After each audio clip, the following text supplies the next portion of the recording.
Stops and may never stop, but it's very playable. See Beckett on the mound out here, been competent as can be the last month of the season, the way he's been pitching.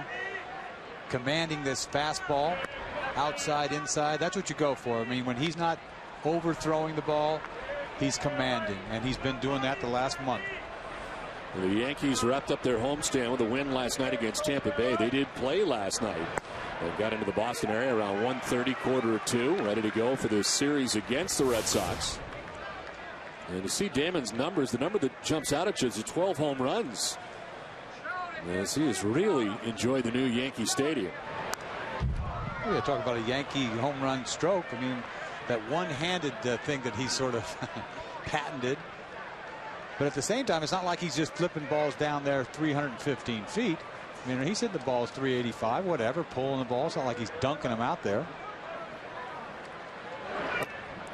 2 is outside as Damon bats second in the order and DHs tonight. Here's the difference as far as Yankee Stadium goes. 9 home runs in the brand new Yankee Stadium, 3 away from Yankee Stadium so far. The average has been better for him at home.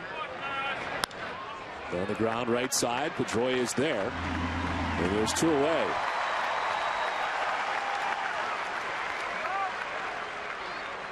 Well, Johnny Damon looks like a little guy on the field, but he's not. He's a pretty big guy. So it doesn't surprise me that he has some pop. Not maybe with a 35 home run clip if he's at right now, but he's hit over 20 home runs a couple times.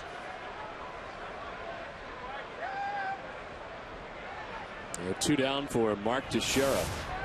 When last we saw Teixeira was kind of starting very slowly with his new team. It seems the return of Alex Rodriguez batting behind him has made a huge difference. I mean, how can it make that big a difference? I'm talking about he has just been wearing it out. Well, since the return to the lineup, he has hit at 364 with 13 home runs, 36 RBIs in the 28 games that A-Rod has been in. And there's strike 1, 1-1. Well, it's just a matter of time before this guy goes off. I mean, I know A-Rod has a lot to do with it, but this guy is a talented guy. He got a couple $100 million because he knows how to hit. Missing with the breaking ball, and it's 2-1. Plays a nice first base for them, and I think their defense has been better than in the past. I mean, recently they're making errors, but they had a streak of about 18 games where they didn't make an error. Broke a record, Red Sox record from a couple of years ago.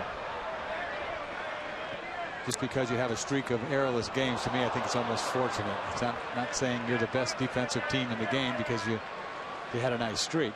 But I think Teixeira makes them a better defensive club. Absolutely. We talk about Giambi used to play first base. Anything is an upgrade, right? Well, you got a Gold Glover in Teixeira. And the Yankees are 4th in fielding percentage. This one fouled off, and it hangs at 2-2.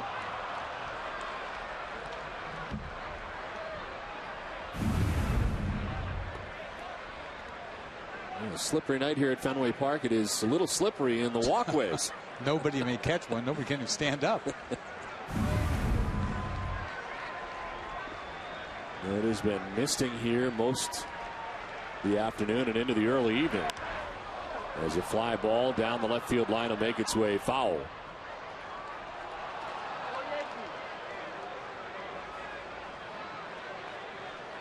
The Yankees winning last night 5-3 against Tampa Bay. And have a 1-game lead atop the American League East. Joe Girardi's team. The first of 3 tonight from Fenway Park. And a look at the numbers heading into this series. Blue Jays still hanging around 2.5 games back. Full count now to Mark Teixeira. Well, this is definitely a new Yankee team than we saw last time we saw them in New York. I mean, not even close. We talk about what they've been doing. Not necessarily offensively. We'll see. They've been pitching, starting pitching. See how Burnett is tonight. Inside ball 4 and a 2-out walk for Mark Teixeira.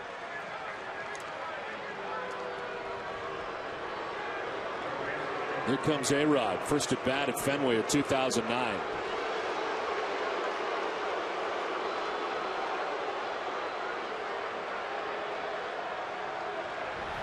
And the reception much the same. What new, right? A-Rod at 248, 8 homers, and 23 runs batted in. Steroids doesn't change anything. They're going to boo him regardless.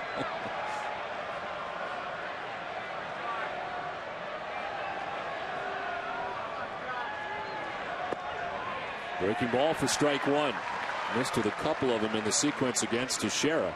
It snaps off the curveball for strike one to A-Rod.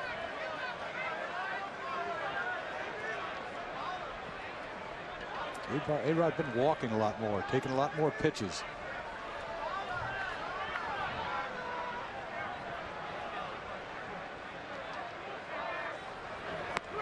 Trying to grab the corner, can't do it at 95, and it's 1-1. That's Beckett's pitch, that bread and butter outside corner. When he hits that outside corner, he's going to have a good night. Against Detroit, he did it all night long. You see this pitch right here. He misses down and away, but that's a good throw. Everything has to be right to hit that outside corner. Can't overthrow.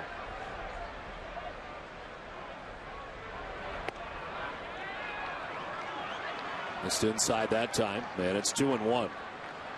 You face a guy like A-Rod, you try to hit your spots. If A-Rod's patient, he's going to get his walks, and I think this year he's walking a little bit more than he normally does. But Beckett doesn't want to make a mistake, just going after him.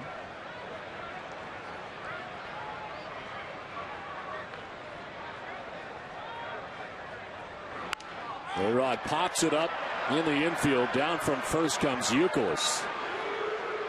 Uke puts it away to end things here in the top of the first.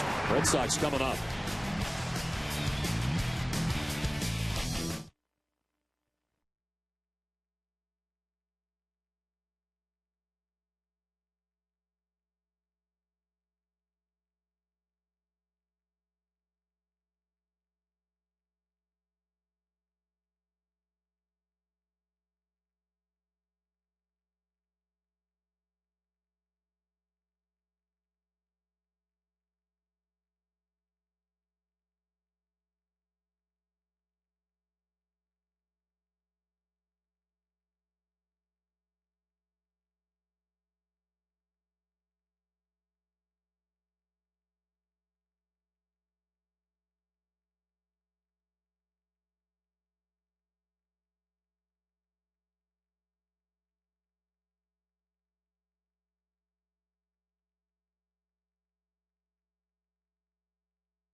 Yankees don't score in the top of the first. Red Sox lineup brought to you by New England Chevy dealers.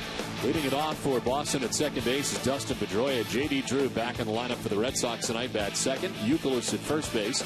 Jason Bay in left. Mike Lowell at third base with David Ortiz, the DH, batting sixth. Jason Varitek does the catching seventh. Mark Kotze in center field in the absence of Jacoby Ellsbury. And Nick Green at shortstop bats ninth. Dustin Pedroia standing in to get this bottom of the first inning started. And the first pitch from A.J. Burnett misses outside. 9 career starts against Boston. He's 5-0 overall this year in 11 starts, 4-2 with a 4.69 ERA. The opponent hitting at .255 against Burnett. And Burnett's always got his gas. He's always got 95 plus, but when he's tough, that breaking ball, he has command control of that breaking ball. He shows you he can throw it for a strike, and then he bites it and you swing and miss, and that's where he gets his punch out.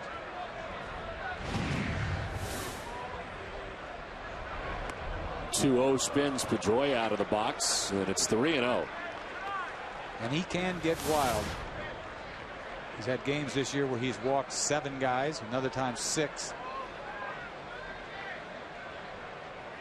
Held the Texas Rangers to 3 runs in 7 innings last time out. There's a strike, and it's 3-1. We saw Burnett kind of break out last year with the Toronto Blue Jays. The strikeout numbers were outstanding. And prior to last year, really had a tough time staying off the disabled list, and perhaps Toronto did not get all that they thought they were going to get from A.J. Burnett. Strike 2, a high strike call, and Pedroia shaking his head. It's full count.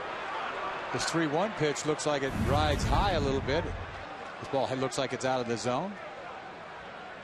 Top of the strike zone.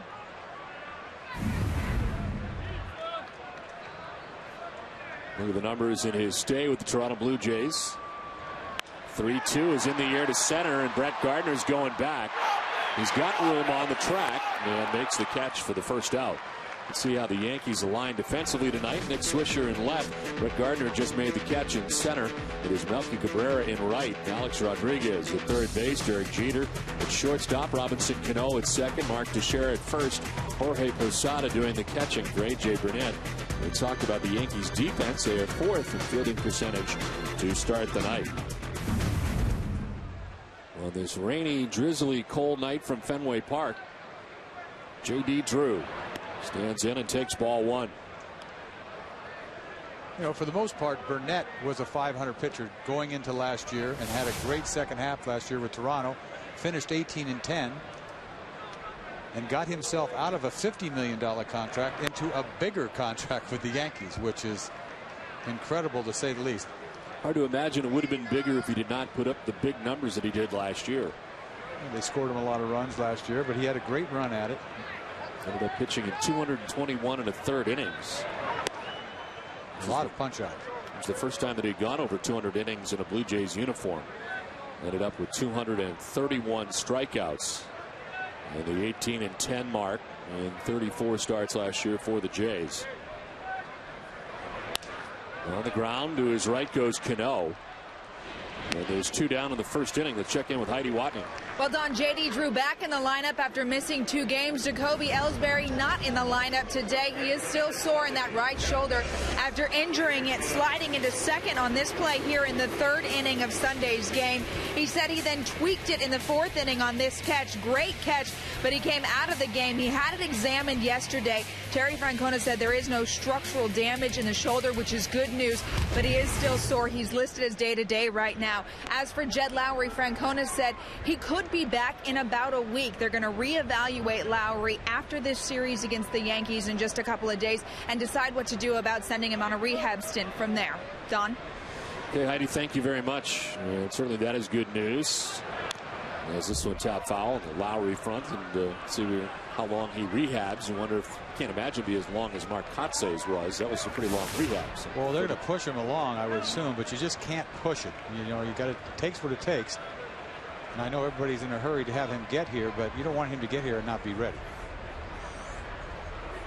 Mark Kotze had 33 at bats. 0-2 to Youkilis, misses away, and it's a ball and 2 strikes. The thing about Lowry is that everybody thinks he's a superstar almost, waiting for him to come. I mean, not to take anything away from the kind of play that he did last year, but you know, he's a good shortstop, and he had a good year RBI wise out of nowhere, I thought, last year. But he's not the end all. I mean, I think that's putting a lot of pressure on a guy to come back, to think that he's going to be like just be the greatest shortstop you've ever seen defensively and do what he did last year, which to me was, I don't know, I wasn't expecting him to have the kind of RBIs, the production that he had last year. So I just don't want the expectations to be too high for this kid. Ball 3 to Youkilis and a full count.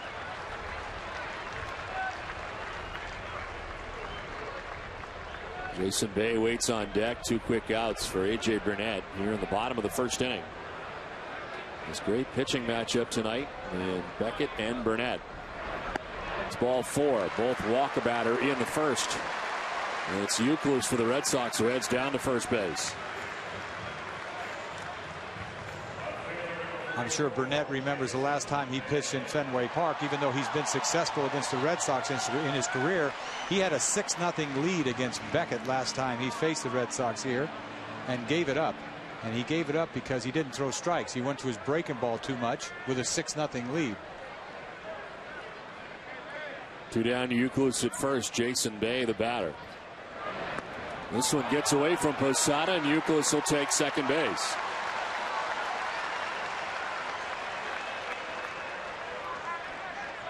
See the sort of crossfire fastball that he's featured, sinks right down in the dirt.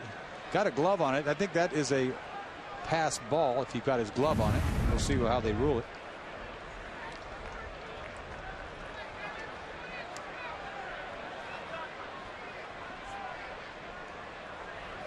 They do charge Posada with a pass ball. So Youkilis at second, 2 down, and a 1-0 to Bay. The key matchup is brought to you by Acura. And Jason Bay matched up against A.J. Burnett with good numbers.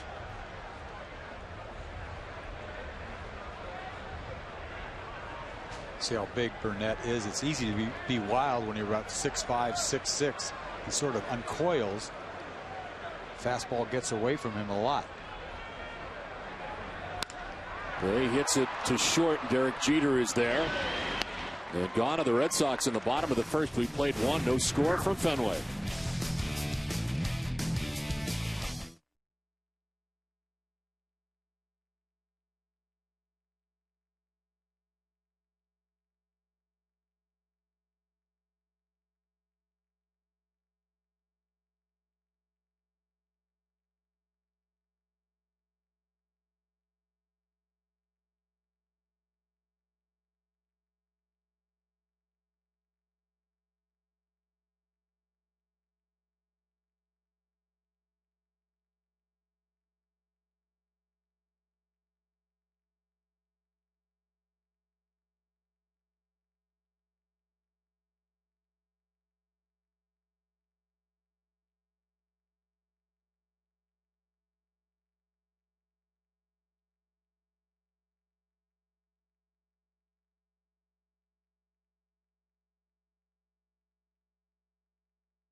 Boston Red Sox and New York Yankees is brought to you by Verizon Fios, 100 HD channels and the fastest internet. This is Fios. This is big.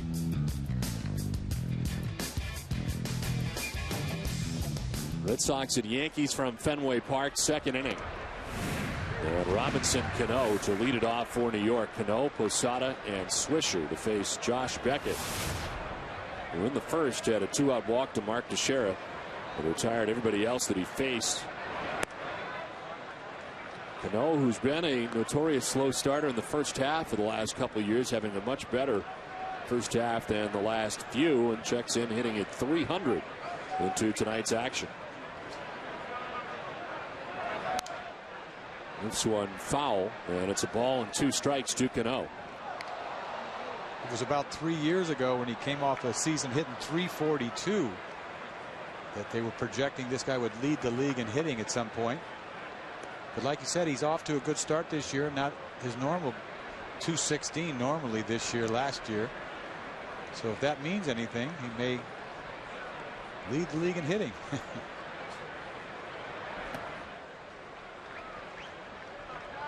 He's been pretty good defensively this year, ranking second among American League second basemen with a .992 fielding percentage, 1 error in his last 50 games. Then you think about the offensive production for him since '05. Only Chase Utley's got more hits than Robinson Cano does among second basemen.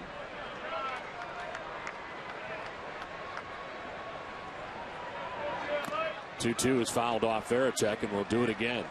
There's no telling how many home runs he will hit. He hit 19 a couple years back, but I don't know if that short porch will have anything to do with his swing. You've seen him. I saw him take 2 balls deep off of Kurt Schilling here a couple years back over the Green Monster. So he's got some pop the other way. He had 14 home runs all of last year. He's got 9 on this June 9th. So Posada waiting on deck. And we'll see Nick Swisher here in the second inning. Late swing, defending the plate, Cano. See how he lunges after this ball. Looks like a 2-seamer ball running away. Just barely gets wood on this ball. Stays alive.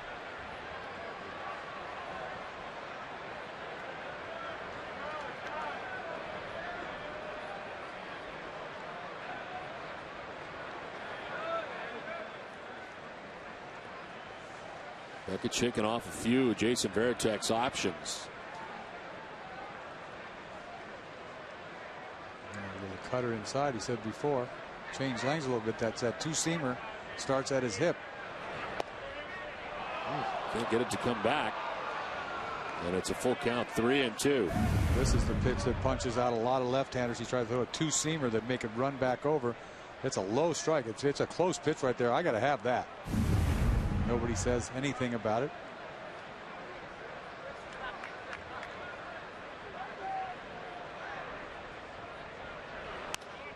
Ground ball right side. Pedroia to his left. And there's one away. Visit the 99 restaurant the day after a Red Sox win, and kids get a free meal from the kids menu with every adult entree purchase. The 99, the official family restaurant of the Boston Red Sox.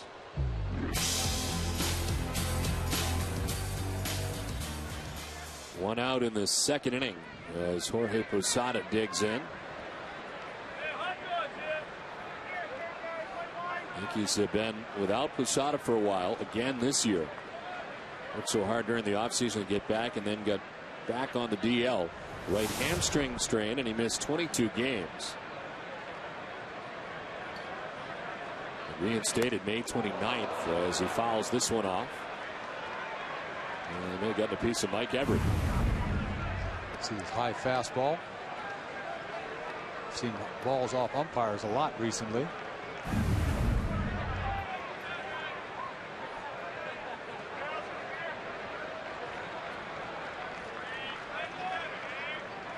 I thought they missed him. This was a big guy out of the lineup last year, Posada. They missed him big time. Just makes them that much tougher offensively with him in the lineup. Well, he, like many of the Yankees, has powered up so far this year. He had 3 home runs in his 168 at bats last year. Got 8 home runs in 32 games this year. Everybody's going deep. They got 92 home runs. When you look up and down this lineup, though, you got Jeter at the top with 8. Damon with 12. Yeah. Teixeira with 18.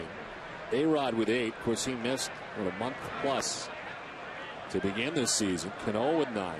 Posada 8. Swisher with 12. Even Cabrera 6 for Cabrera. They've got guys on paces to. I mean, it's ridiculous.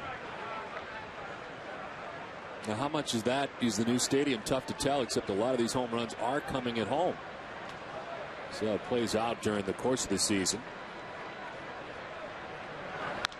This one chopped down the first baseline foul.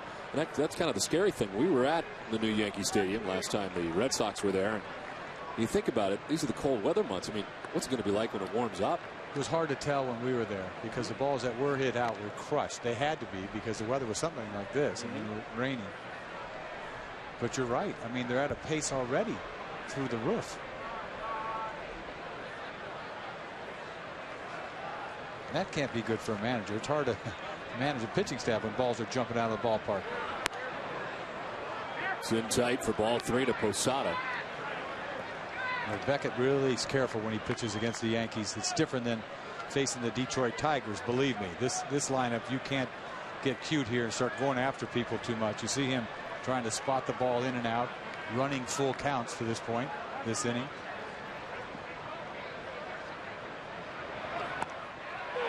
Wow, Posada takes strike 3. First strikeout for Josh Beckett, and there's 2 down.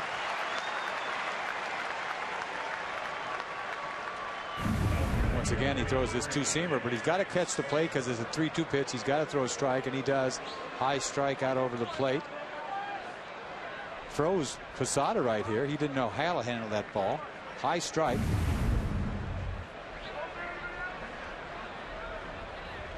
We've seen from Mike Everett, the home plate umpire is going to call that high strike. At least he has in the early going.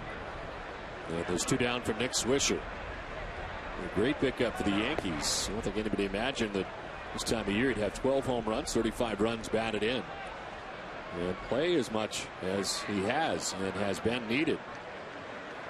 This is Xavier Nady going down. And at the moment, an extended spring training, trying to work his way back as he tries to continue a throwing program, but Swisher's been very valuable for them. He has. He started off real hot, and then he got cold, and then he's hot again. The last 11 games, he's hitting over 400 with some damage. Safely in his last 10, hitting at 419 in the last 10 games. I like him. You know, he knows the strike zone. He takes his walks. He had a bad year last year with the White Sox. Hit only .220. But still had a good on-base percentage because he gets his walks. He knows the strike zone. He got popped from both sides of the plate. It's a fly ball to left field. Jason Bay camps underneath, looks up into the light mist, and puts it away. It's a 1-2-3 second for Beckett. The scoreless from Fenway.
The Yankees and Red Sox are scoreless as Mike Lowell, David Ortiz, Jason Varitek try their luck against A.J. Burnett. Lowell takes the breaking ball for ball 1. It's that sweeping breaking ball that he's got, and a fastball that he doesn't really know where it's going. He could paint you away, or he can run it back in on you by accident.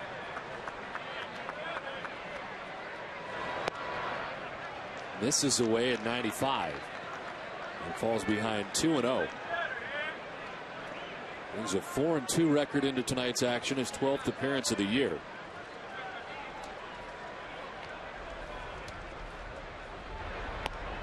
It's ball 3, 3-0. Sometimes you try to be too fine, hit that outside corner. Got to go after somebody sometimes. Middle. There's a strike as Lowell took a step towards first. It's 3-1.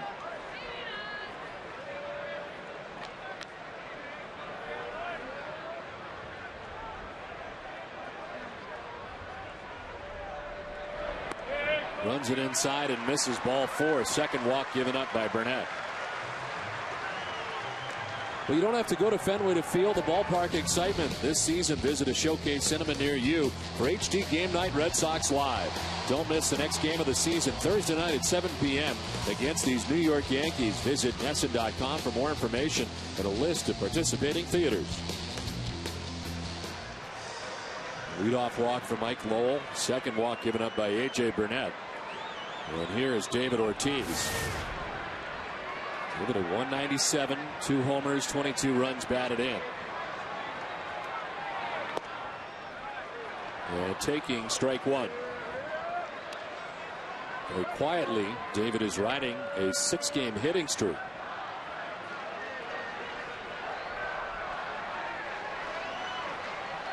And good numbers against New York. Down on the count, 0-2. There's a fastball downstairs that he can usually get to. That's a pitch that David really can. Low fastballs is where he can get it going quicker, but still late. That's 96 though.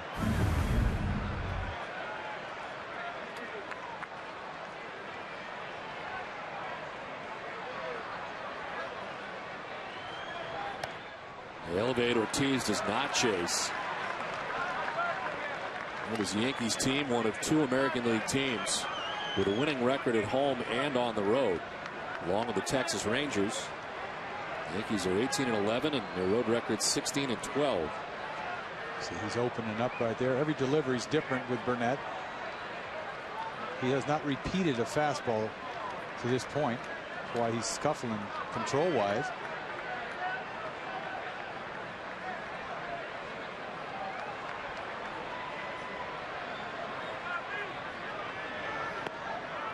Two and 2.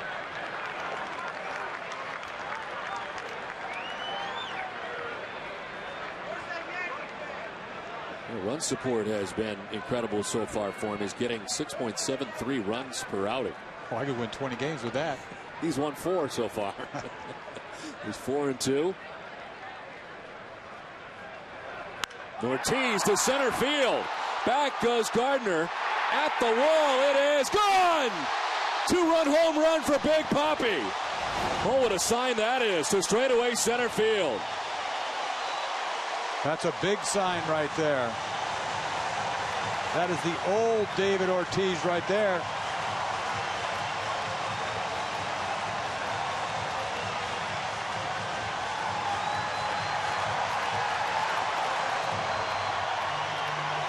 David could get to that fastball down. He had a couple looks at it earlier in the count. You see a fastball he comes back with right there. Up a little bit. He's seen it already. Gets the head out. Hits this ball dead central. Way back. Put a charge in that ball. No matter how hard you throw, somebody's waiting for it. 12th home run given up by A.J. Burnett on the season. Another curtain call for Big Papi.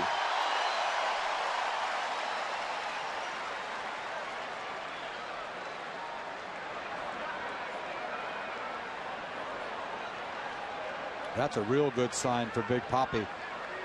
Good fastball, live fastball, hit it dead out, dead central. A.J. Burnett, you come in, you hear about all the struggles that David Ortiz has had all season long. What struggles? Bomb to center field for Big Papi. He never struggles against the Yankees over the years. Ortiz wore them out.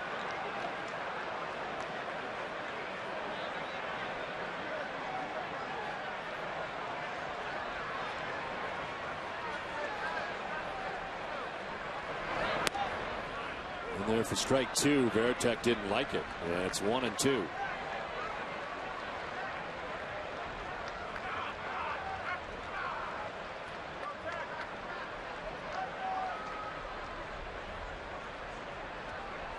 Walk to Lowell, the 2-run shot for Ortiz. Now 1-2 to Veritek. And the breaking ball misses for ball 2.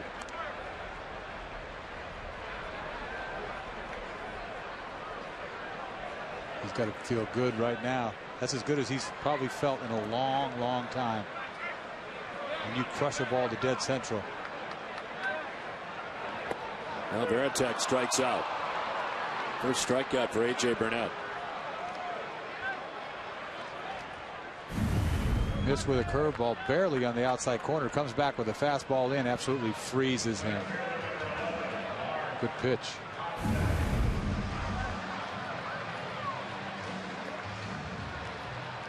One out for Mark Kotze, getting the start in center field.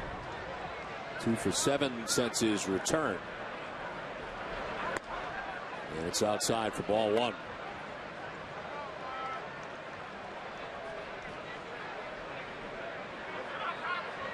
And Kotze with a home run here the other day.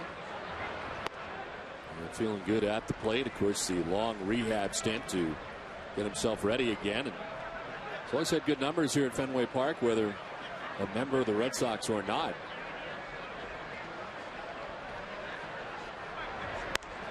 He's ahead 3-0. This was his home run on Sunday against the Texas Rangers and Vicente Padilla. His slider cutter inside. He bails and wails right here for his first home run as a Red Sox, I believe. And ball 4. Burnett has walked 3 through an inning and a third, and it's the second walk of this inning. It's the kind of pitcher Burnett was up until last year. You know, one good game, one bad game.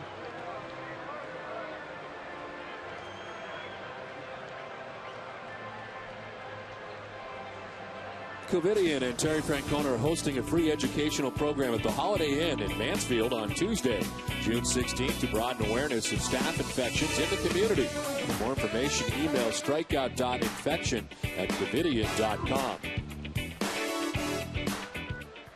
One out, Kotze at first, and Nick Green takes strike 1.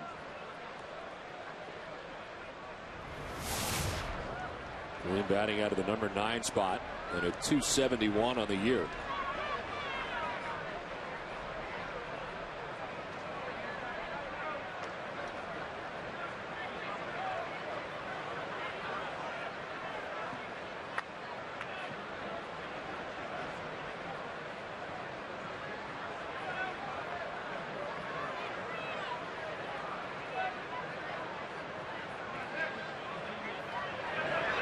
Breaking ball drops in there for strike 2, and it's 0-2. There's a raw, damp night at Fenway Park, a mist falling. It's kind of a haze up near the light towers. And based on the weather forecast last couple days, fortunate to be playing this game tonight. 0-2 is ball 1, gathered by Posada.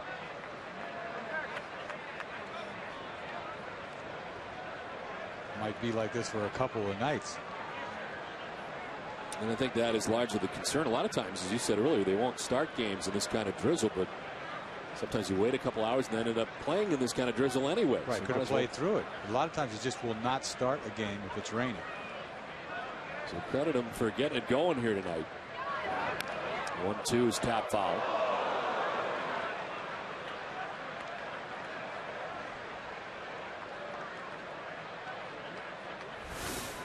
Top of the Red Sox order, Dustin Pedroia waiting on deck.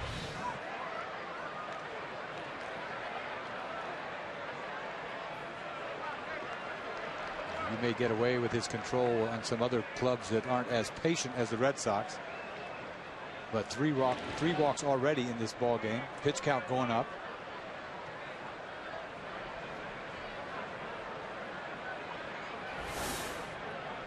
It's at 42 with 1 out here in the second inning.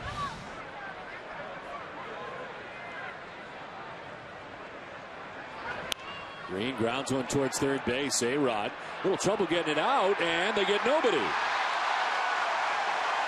You're thinking on the bounding ball it's going to be tough to get 2 because it wasn't hit that hard, but on the transfer a little bit of a juggle, and they end up getting nobody, much to the Fenway delight. When this ball was hit, I was surprised he was even looking at second base. Now, he probably would have got him if he didn't bobble the transfer right here. But I said, just take an out, take the out at first. And he still tries to shove it to second base. No chance. Kind of nonchalanted that. Like, I would have just got the out at first. They charge him with an error. Pedroia takes ball one.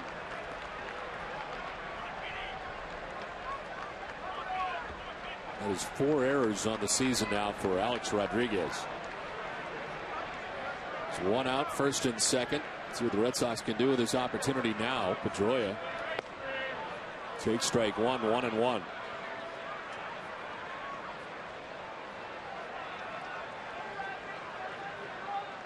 I'm surprised he tried to force that thing into second base, especially after the bobble. He should have just said, forget about it, go to first.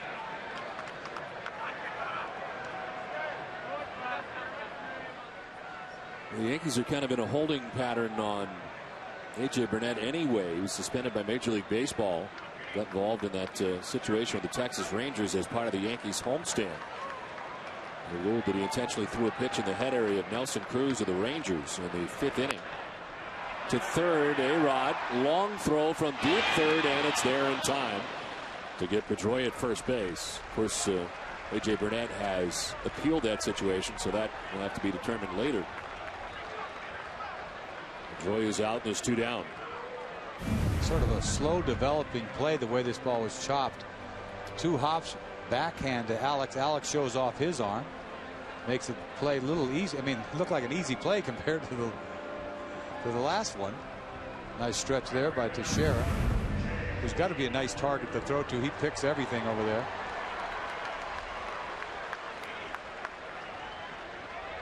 So 2 down, second and third, and J.D. Drew, his second at bat against A.J. Burnett, grounded out to second base in the first inning.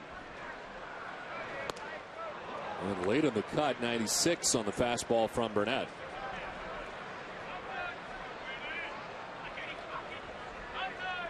And Burnett leading the American League with a career high 231 Ks a year ago with Toronto. It was the second time in his career that he had more than 200. And he's ahead of Drew 0-2. Big 2-out base hit right here. See a fastball down and away. Ball's low. A Mika pitch zone will pick up that ball down that we think is low, is a strike. That's what I'm getting used to. Ball down registers a strike. Drew to left field. Back goes Swisher at the wall. It is high off the wall. 2-run score. Drew to second with a big 2-run double with 2 outs in the inning. Puts the Red Sox on top 4-0.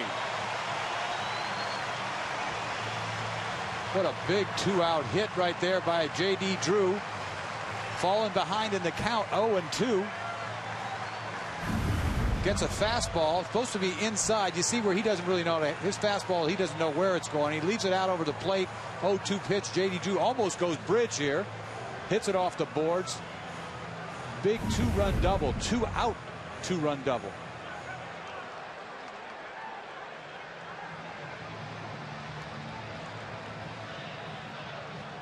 Big costly error by A-Rod. But for the most part, this has been a bad outing for Burnett. He doesn't know where the ball is going for the most part. 3 base on balls. You see where he missed on an 0-2 pitch right there. Cost him 2 runs.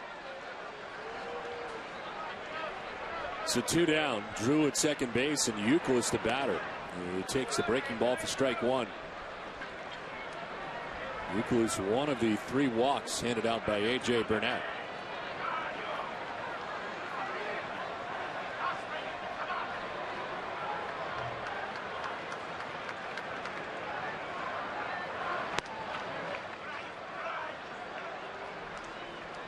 It's almost like J.D. Drew deked him. He swung and missed the first pitch, like the ball was thrown right by him, which almost made A.J. think he was throwing the ball harder than he was.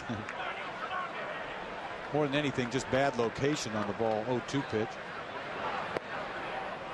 It's a strike, and it's 1-2. The league leaders are brought to you by Olympia Sports. Nice batting average in the American League with runners in scoring position. Jason Bartlett, who's on the DL right now, leads in that category, but both Youkilis and Pedroia in the top 5. Youkilis trying to better those numbers. Did he go? No. Says Jerry Davis, first base umpire.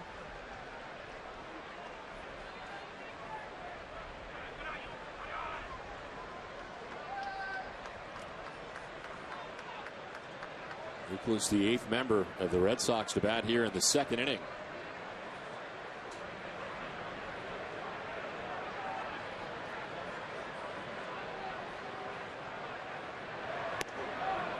Full count. Doesn't have a feel for anything for most of this game, whether it's a curveball or a fastball. Not long for this game. Not so much. I can't see him even getting into the 6th inning at this point. 53 pitches.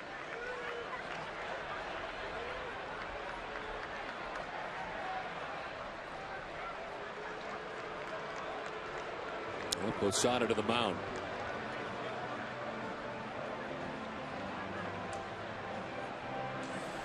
The Red Sox Nation Ultimate Fan Pack includes 2 tickets to a select game. Remaining opponents include the White Sox, Tigers, and Athletics.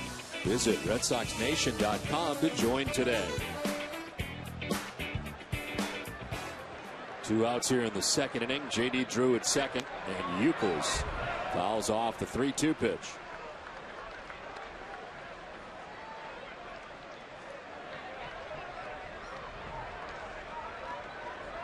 J.D. Drew with a big 2-out double that scored Kotze and Green. And it's a 4-run bottom of the 2nd inning so far.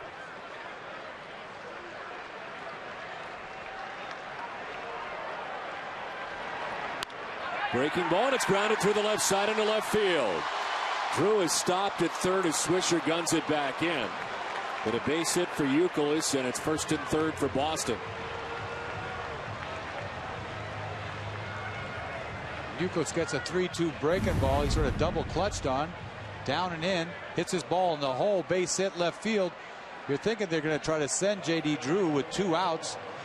Swisher comes up with it. He holds, and the throw is not good. He almost tossed that ball into the cutoff man. 1 hop. You wonder if he saw him hold him up the way he threw that ball in. He didn't even put anything on that ball. So 2 down, 1st and 3rd, and Jason Bay, the batter. Bay grounded out to Derek Jeter at shortstop in the 1st. It takes ball 1. Think of A.J. Burnett, guy who struck out 231 batters last year. He's got 1 K so far tonight. He's walked 3. There's a strike, 1-1.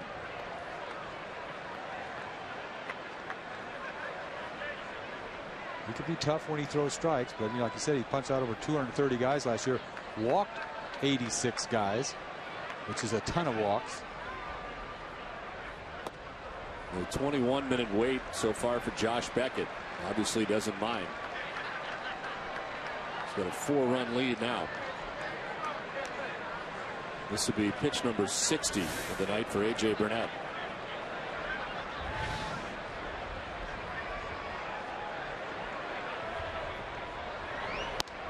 It's ball 3. You see his fastball gets away from him, up and into a right-handed hitter. He opens his front shoulder, and he's so big and throws so hard. He has a hard time finishing with his fastball. Been a long inning for him. See Posada a couple times point to that shoulder, trying to coach him through it. This one rolled foul, full count. There is action. Looks like Tomko is going to hop up here for the Yankees. And just now getting his glove and about to start warming up. Boy, he's been around the block, Tomko. He's been everywhere. Like to count the teams he's been with the last 6 or 7 years. Every year it's a different team. Bay to deep left center field, high in the air, as Gardner, the center fielder, is there to make the catch that ends the inning.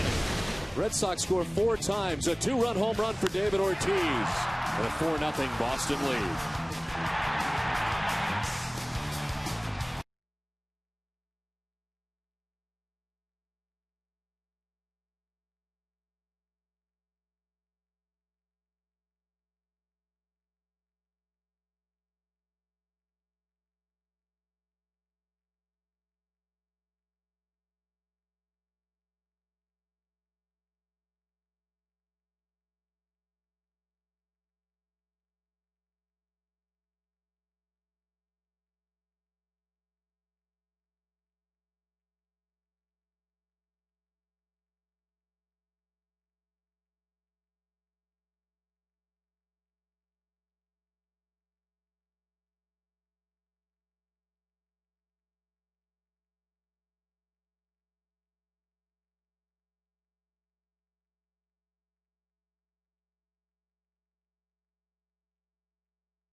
And wait for Josh Beckett. The Red Sox score 4 times for him. Melky Cabrera leads off the 3rd inning. Cabrera checks in under 300 at 297. 6 homers and 23 runs batted in. And down the count 0-2. Melky's had some big hits for the Yankees late in the game. 7th inning on, really done some damage for them. You know, you've seen that nightly walk-off they had going there for a while in Yankee Stadium, and he was behind a lot of it.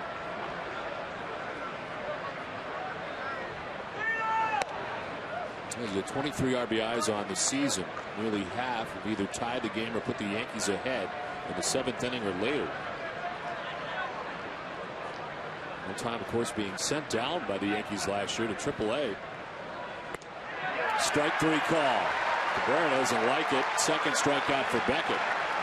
Well, that talk Beckett had with the umpire being between innings pays off right away with the first hitter, Cabrera. He gets a fastball. I think this ball is outside, but I've got to have it. And so does Beckett. Set him up for a fastball away. Hits the corner.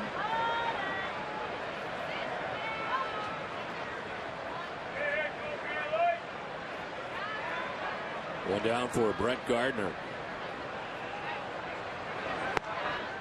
Take strike 1. Don't tell me having a conversation in between innings with Beckett and the umpire Everett doesn't go a long ways. Right away, first batter. About that. I know. I was trying to explain to you. I wonder what they're talking about. We see more of that today than we've ever seen before. I mean, starters kind of talking to the home plate umpire at the end of an inning. I mean, what are they asking? Is that where the strike zone's going to be? Is that as high as it's going to be? What are they talking about? Well, maybe he glanced a certain way. He said, this is a good way to do it. Say, hey, listen, I wasn't questioning that call or something like that. You see, in between innings, nobody sees this go on except us, because I'm going, oh, he's trying to get on the good side of the umpire. That's what I think. He's just got his glove over his mouth telling him, hey, maybe I looked at him the wrong way. Don't get me wrong. Now, I wasn't trying to question that call. And right away, you're getting this rapport with the umpire that you want him to be your pal. To left field, Jason Bay tracks it and is there for out number 2. Looking for new and memorable way to entertain clients or family and friends at Fenway? Check out the boardroom at the EMC Club. 8 to 12 guests can enjoy a private pregame meal, an open bar and private seating location behind home plate of the EMC Club. This all-inclusive package is now available for some of June's most sought-after games against the Braves and Marlins. For more information, call 617-226-62 or 6025 or email premiumsales@redsox.com tonight. Down, Derek Jeter, the batter. I mean, you see some starting pitchers walk off at the end of the round and thank the umpire. Like, great job. Because they know they're gone. It's like the 7th inning. They know they're not coming back. Thank you very much. I mean, that's where I went wrong. Maybe I should have had a little talk. Should have been much friendlier to umpires than you were. Exactly. And you hate these people to this day. Might have been tough to be that kind of fraud. See, I know. I had to. You should have tried it. I know. I couldn't do that. Looking back, maybe that's a regret. I should have, kissed up to the umpires in between innings. You blew it. Yep. Would have had a better career if I would have been nicer to them. But they were nice to me on and off, depending on how good my team was. This one fouled off himself. Look at Beckett. He's trying to sell it, but not working. He wants that out bad. Boy, that ball was way inside on Jeter here. You never know when Beckett's going to get perturbed, but you see this fastball running in on Jeter. He fights it off, but it hit his foot. I don't think Beckett saw that. The reason why he wears that guard, obviously. Boy, he's played a ton of games. I was looking at his numbers before the game. 13 years in the big leagues, and every year except for one, he's played at like 150, 155 games. It just consistently goes out there for a shortstop. Wear and tear going out there. To me, catching is probably the toughest, but shortstop would be right after that. He's played 2,039 games and sends one back at Beckett. The throw in time, and it's a 1-2-3 third. Red Sox lead it 4-0.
Back at Fenway, Red Sox on top 4-0. And Mike Lowell leads it off. He led it off last inning. Walked to get it all started. The Red Sox would score 4 times on A.J. Burnett.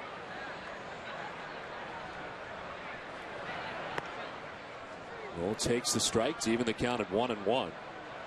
64 pitches already for A.J. Burnett as he faces the first batter here in the bottom of the 3rd inning. And Brett Tomko up in the pen last inning. They do not to start this inning. No consistency. Every pitch. You're not sure pitch to pitch whether he's going to paint or it's going to be in the dirt, whether he's going to pull a fastball or throw it up and in.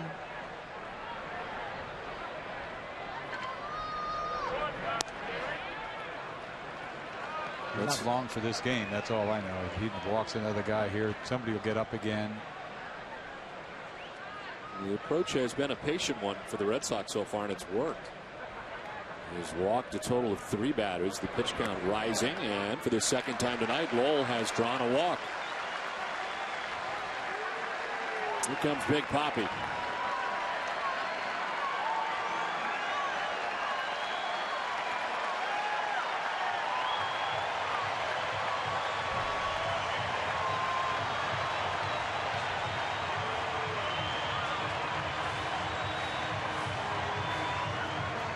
Good sign that Big Papi's starting to get on that fastball, because it wasn't like, you know, mediocre salad up there that he featured. He hit the ball over 94, 95 miles an hour up out over the plate. It's much better than mediocre salad, I thought. Yeah, mediocre cheese is what I meant. This is good cheese. The Amica Pit Zone is brought to you by Amica Insurance. Get the right auto and home coverage at AmicaCoverage.com, and you'll see this bomb that he hits out. Trying to get a ball fastball in, leaves it up, out, over. Not so much up. Ball's thrown pretty good, 95 miles an hour, dead central. 2nd home run of the year.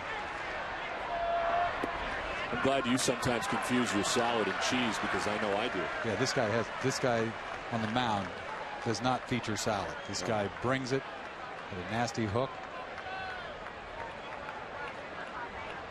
I made a mistake. The numbers against A.J. Burnett, hitting his 2nd home run in his career against Burnett.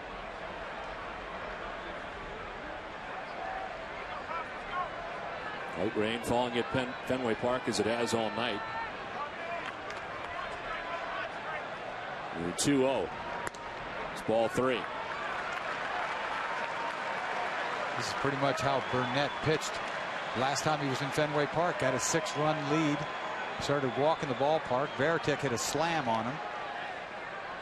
Just really a brutal outing. When you give up a 6-run lead and be the kind of quality pitcher he's supposed to be, it's not supposed to happen. Saw Brett Tomko taking the jacket off. He's about to start warming up again.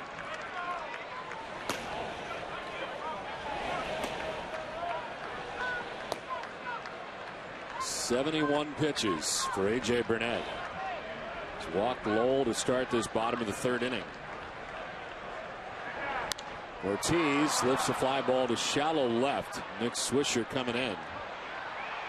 And he makes the catch, battling, I don't know what, the raindrops, but seemed to be confused there. He makes the grab for the first down, and we send it down to Heidi Watton.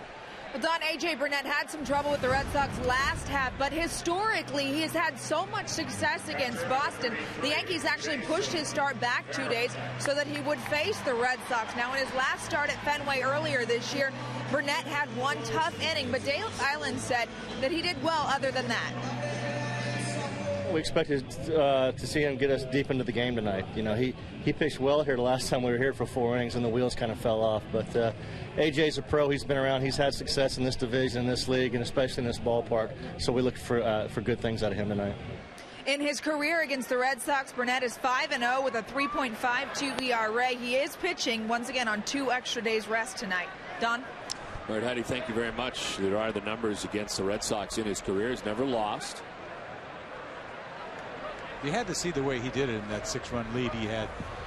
He had one bad inning. I thought a terrible inning. He's throwing 3-2 hooks when he's got a 6-run lead, walking people. To me, that's just not acceptable. Falls behind Veritek now, 2-0. Walked only one in his 7-inning effort against the Texas Rangers last time out. Well, they swing at everything. We saw that this weekend. We saw it first. They're hard to walk. Daisuke didn't walk anybody. Hello.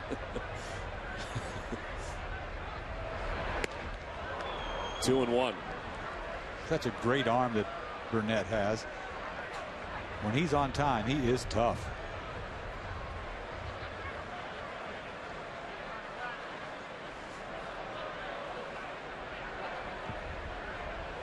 Mike Lowell at first base, 1 out.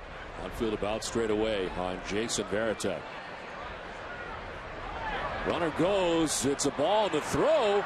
Lowell is going to be very out at second base. Somebody missed a sign here? I thought we saw it all when Ortiz took off the other day and got thrown out. The pitcher stepped off, threw to second, got him out. But this, you don't see this very often. Mike Lowell, 3-1 pitch, takes off. 2-1. Oh, 2-1. So it must have been a hit and run. Count. Well, action didn't happen. No action. No on action. behalf of Varitek. Must have missed the sign. And he can get hurt diving like that. It's just not a good thing. 4-0 lead, hit and run, 2-1. Somebody must have missed a sign. Varitek pops it up foul off third base. A-Rod going as far as he can, but it's back in the seats. Who do you think missed a sign? Varitek. Thank you. Because Lowell knows I'm running. He probably saw a sign and said, oh, I got to go.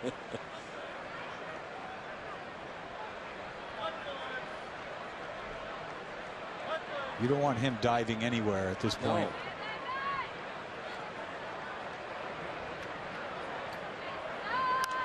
Varitek fouls it off to the left.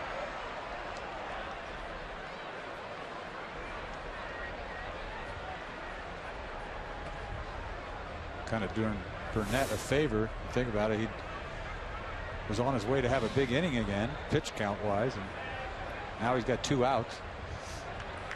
Through 43 pitches in the second inning. Kind of hard to hit and run with him, don't you think? The way he's in and out of the strike zone. It kind of surprised me that along with Lowell can't run a lick. It's a bad combination here.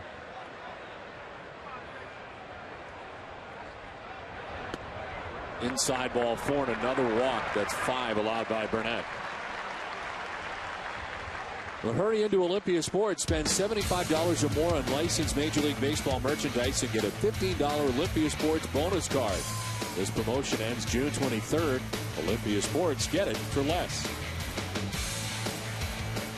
You know, the Yankees held him back a couple of days, like they said, Burnett. You can't ever project this game, can you? Let's hold him back because he pitches so well against the Red Sox, and then he comes out and throws a dud.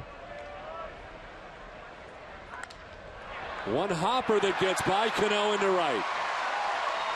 To second goes Varitek. Mark Kotze at first. Kind of played it off to the side. It was hit hard, and it gets through him into right field. Can't blame him for playing it off to the side. This is a bullet right here. Ball down. Kotze pulls it. You got to get in front of that ball, but it's pretty tough. I sort of wholelayed that to the side. He moves to his right, thinking he's going to pick this on one hop. Not an easy pick. You don't know how it's going to come up. We give him a hit. It's a do or die play, kind of. I think it should be hit. He thought ball's solid.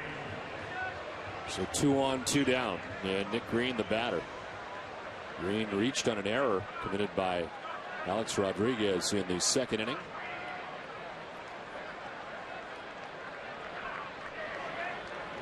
Red Sox trying to do more 2-out damage.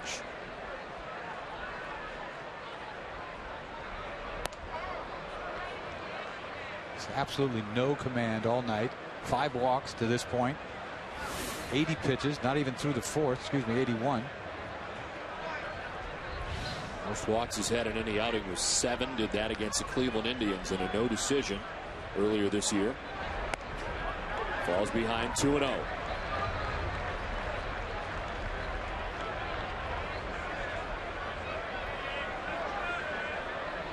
Tomko is up last inning, up again, and probably pretty close to ready.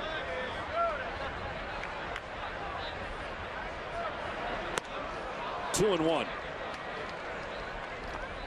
Dave Island, the pitching coach, on the phone.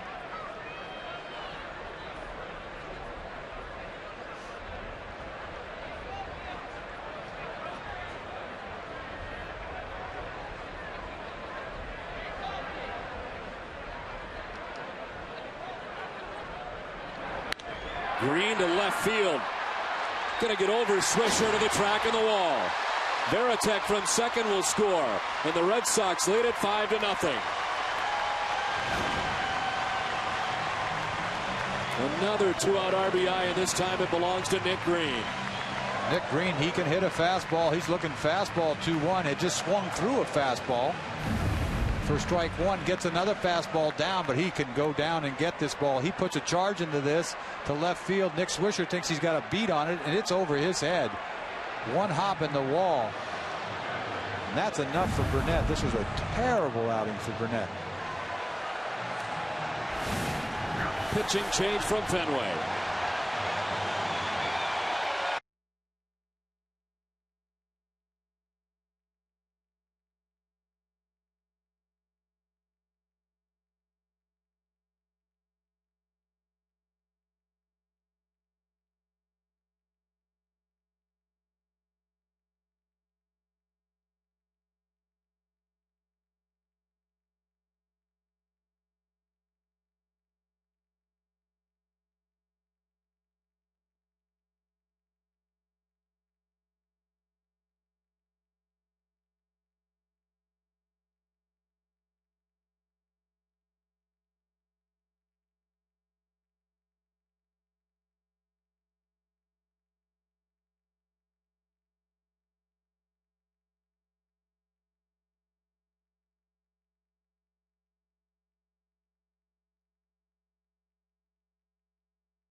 Hey fans, NESN's cameras are over at Lear tonight on 903 Boylston Street in downtown Boston.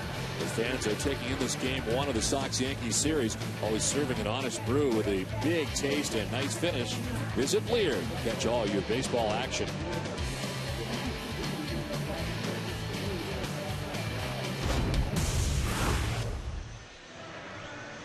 They'll on for the New York Yankees as this call to the bullpen is brought to you by your New England Ford dealers. Is Brett Tomko. 8th appearance of the year, 0-1 with a 2.16 earned run average. Opponent hitting at 241 against Tomko. He has pitched for 8 teams over parts of 13 major league seasons. He's been everywhere. Split last year between Kansas City and San Diego. Opened the year with the Kansas City Royals this year and was released 9 days ago. Played with the Giants, played with the Dodgers, played with the Cardinals, played with you name it. Good arm, always had a great arm. That's why he's still pitching. Right-hander on here to face Pedroia with runners at second and third, 2 down. A.J. Burnett going just a total of 2 2/3 tonight.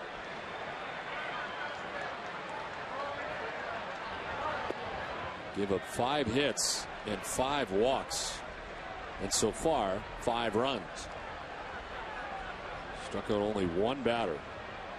A couple of unearned runs from A-Rod's error last inning, so it takes a little of the earned run average down a little bit because of the error, but doesn't make the outing any better to me.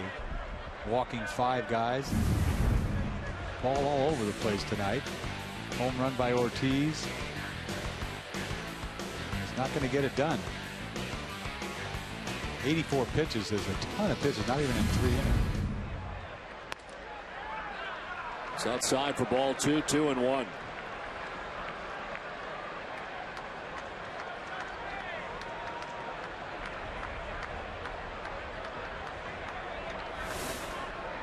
Tomko originally signing a minor league contract with the Yankees, was pitching at AAA Scranton.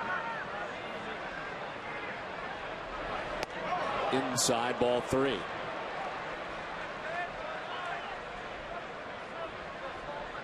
This Red Sox team will just relentlessly wear you down. It's Kotze at third, Green at second, and 2 down in the 3rd inning.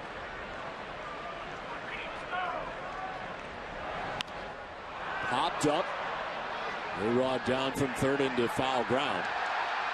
And he makes the catch that ends the inning. Red Sox tack on another run, leading 5-0 at the end of 3.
Green's double puts the Red Sox on top 5-0. Johnny Damon to lead it off for New York. And it's strike one from Josh Beckett, who had a 20-minute wait. The inning before a 25-minute wait, so he's been sitting for 45 minutes in the last 2 innings in which the Red Sox have batted. He's still in this game. A.J. Burnett is not. He's ahead 0-2. You see a 0-1 changeup. Turn me over changeup a little bit there. 89 miles an hour.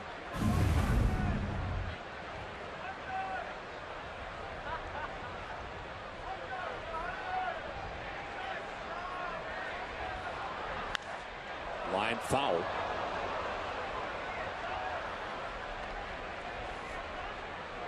Better be careful with Johnny down and in like that. That's his happy zone that he one-arms you sometimes into that short porch. That ball's too far inside. He's got some power down and in.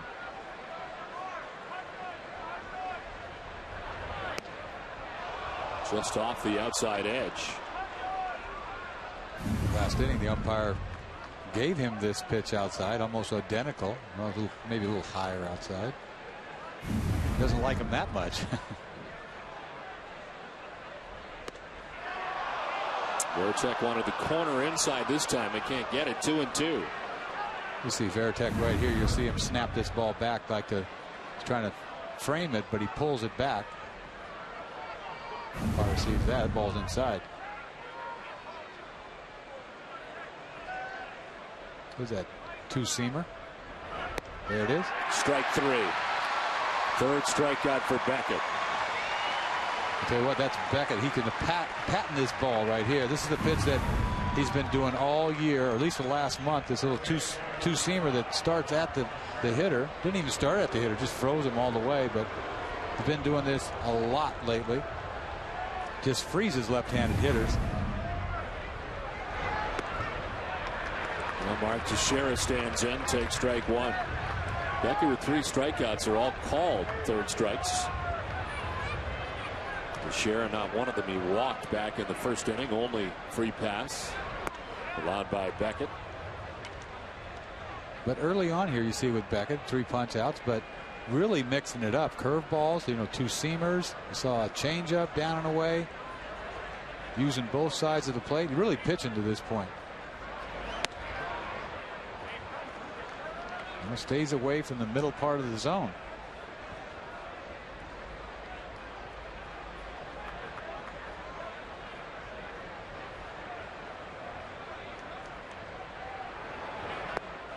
Swing and a miss, and it's 2-2. That's when pitching was pitching right there. 2-1 pitch. Teixeira looking fastball. Changeup. Nicely done. When you get a big league hitter that's hot like that, to swing at that with the way that he takes so well, Teixeira. He's going to mix in a breaking ball. And he grounds one foul. He didn't skip a beat with that long delay in between innings. Came back out, pretty much doing whatever he wanted to do. It's 60 of the night for Beckett. They're going back in and can't get the corner. See the same pitch he tried to do Johnny Damon right here. Just pulled it a little bit. He can give it a chance to run back. So, you know, two-seamers kind of go the opposite. Sometimes you try to overthrow them.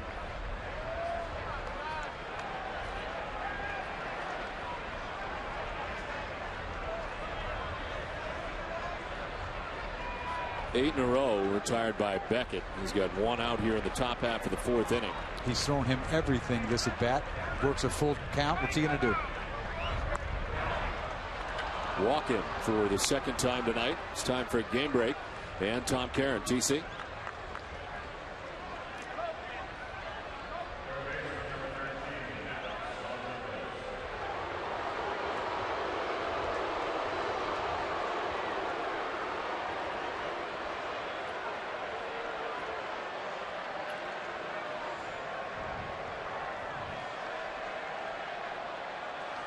Okay, Tom, thanks very much. Here on a rainy night at Fenway Park, it's 5-0 Boston.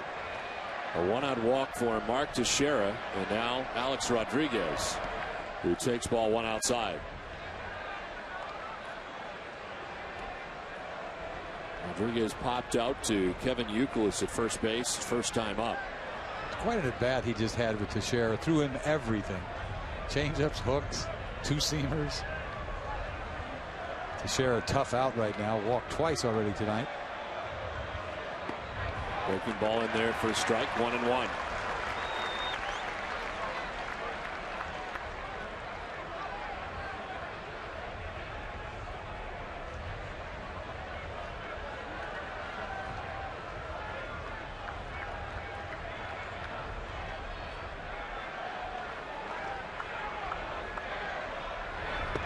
Good ball again, back to back, and it's 1-2. Well, Alex Rodriguez committed an error in the second inning that opened some things up for the Red Sox. They were able to score 2 more runs after this, and was upset about it in between innings. Such an easy play. It's got to just be maddening when you can't make a play like that. Routine. A 1-2. Another breaking ball, and he strikes out A-Rod with it. How about 3 curveballs in a row? A-Rod had no idea what he was going to do right there. Nothing but breaking balls in this at bat. The crowd loves that, but A-Rod took, finally gets another breaking ball, way off balance.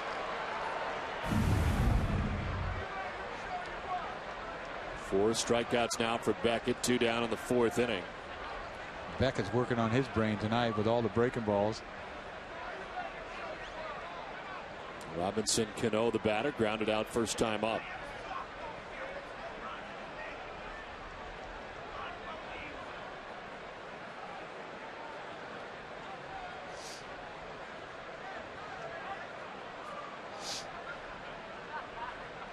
They do not hold on to Teixeira as Youkilis plays behind him. Cano takes strike one.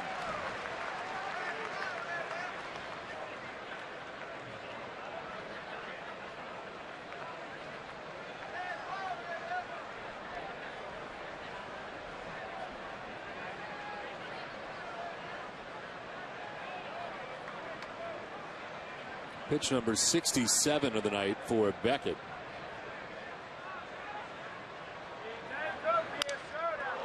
Right side, Pedroia laying it out from the outfield grass. Can't get a handle on it. And reaching will be Cano with the first hit of the night for New York. What a play this would have been. I wonder if the grass had anything to do with the exchange, that he couldn't get a handle on it. But he dives for this ball off Cano's bat. Full extension, gets up, looks like he's going to have a play at first base. Full extension. When he exchanges it, it comes out of his glove, can't get a grip on it. That would have been some kind of play right there. It's the first hit of the night for New York. Beckett had not given up a base hit through 3 2/3. Cano at first base now is taking second to share it, 2 down. And here is Jorge Posada as Beckett goes to the stretch.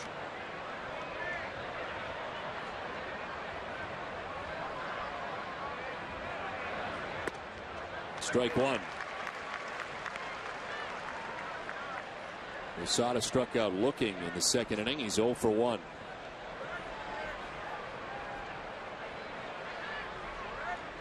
If he would have got a handle on that ball, he was out at first base.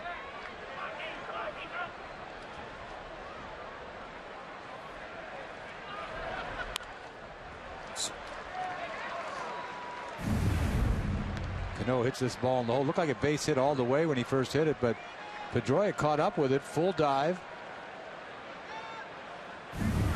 Tried to flip it out of his glove to his throwing hand, and it got away from him. Pitch 70 of the night for Beckett. And it's a ground ball foul. That might be 7 curveballs in a row. See, this is a 0-2 curveball. Had already thrown 2 curveballs to Posada. Ball down. But thrown 4 curveballs to, excuse me, A-Rod was too long ago. Got A-Rod in my head.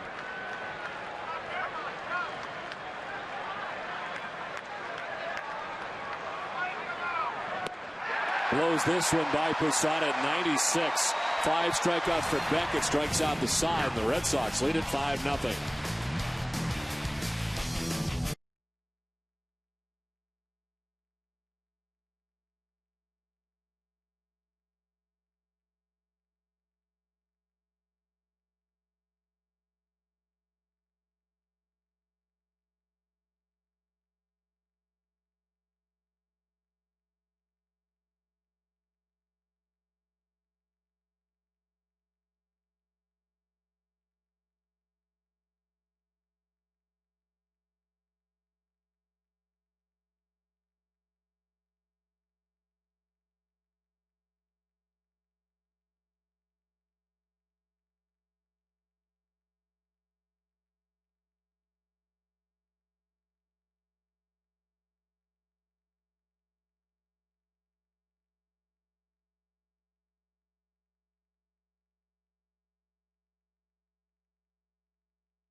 Players Tim Thomas and Eno Chara and Coach Claude Julien have a chance to take home hardware. You have a chance to win a trip for 2 to the show that includes 2 round-trip tickets to Las Vegas, 2 nights at Caesars Palace, and 2 tickets to the awards show. To enter the Boston Bruins Foundation NHL Awards Show trip raffle, visit bostonbruins.com now. 5-0. Red Sox on top. J.D. Drew, Kevin Youkilis, and Jason Bay. Face Brett Tomko came into the game and got the final out of the 3rd. Back out there for the 4th inning. And relief of A.J. Burnett. He's charged with 5 runs in 2 2/3, 3 of them earned runs. And the Yankees looking to Tomko to get some outs and some innings on this chilly, rainy night from Fenway Park. Well, Drew takes ball 2, 2-2.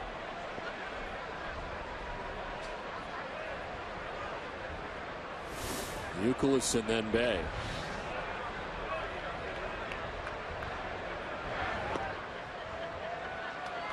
And JD with a 2-run double that almost get out of here.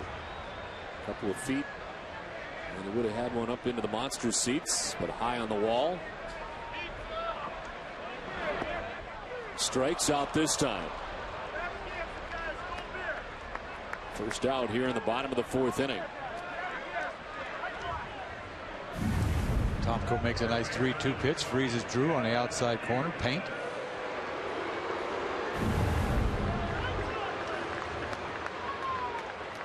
One down for Kevin Youkilis, who's been aboard twice tonight. A walk in the first, a single in the second.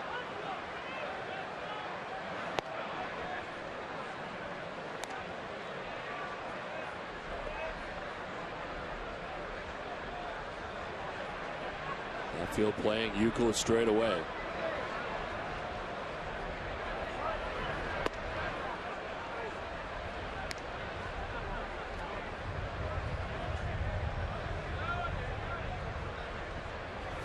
Jason Bay waiting on deck.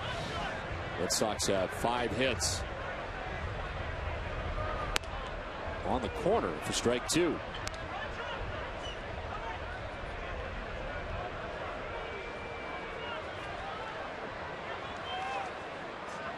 Beckett's had some long waits tonight. It does not appear to have affected him in either of the 2 innings, but he has waited the longest. Good pitch. Pitch might be inside, but it looked pretty good when Posada framed it right there. Didn't move the glove, but the glove's inside.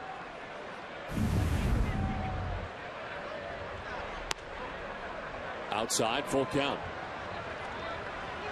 Tomko made his Yankees debut on May 9th after being called up from AAA Scranton. His 8th appearance of the year tonight. Went 3 scoreless innings in his last outing against Texas.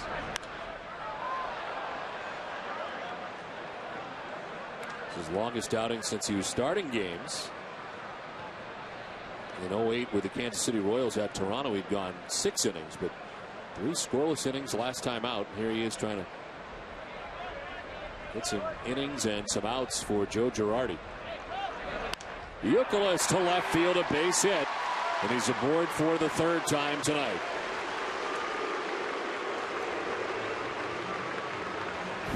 Youkilis makes him work to a 3-2 count, gets a fastball middle, line drive, base hit, left field. He will make you work. Took a pitch on the inside corner, just missed. Outside corner, just missed. Made him throw a strike, base hit.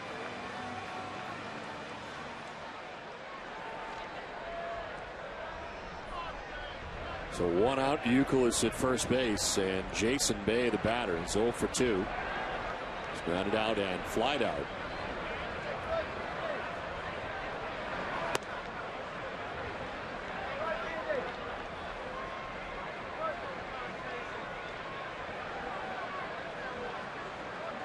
We're talking about the differences between these 2 teams, and the Red Sox pen appears to have the edge if you look up and down it. And looking across what the Yankees have done so far, and of course the Yankees have added Phil Hughes to their pen now. It sort of strengthens it, or at least you think it might. Well, you think about the Yankees bullpen. Who's going to pitch this, the 8th? Who's the setup guy? It's a flip a coin, I think. Aceves has pitched well for them, and then Koch would be their left-hander, but they miss Brian Bruni. They really do. And then Hughes is out there to hopefully do that kind of a power pitch job out there for them. They need somebody who can strike somebody out, and he has the stuff. I think it's a pretty good idea. We talked about it the other night, sending him out there, and we're saying he wants to stay in the big leagues anyway. He'll do anything to stay here, but he has the kind of stuff to go into the bullpen. Fastball, breaking ball, power pitch kind of guy. but they really don't have a clear-cut setup person. I mean, Marte's on the shelf along with Bruni. Lucas, who took off, steals second base. What a jump he got here. Not even close.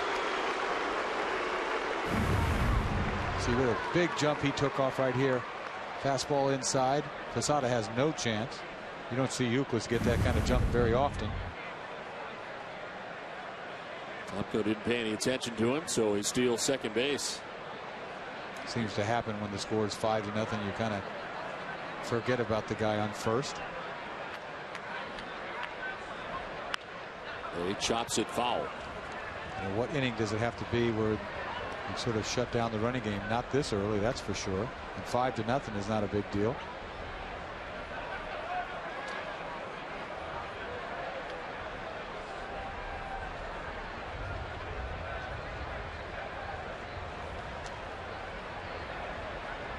Lucas at second, 1 out, 2-2 to Jason Bay.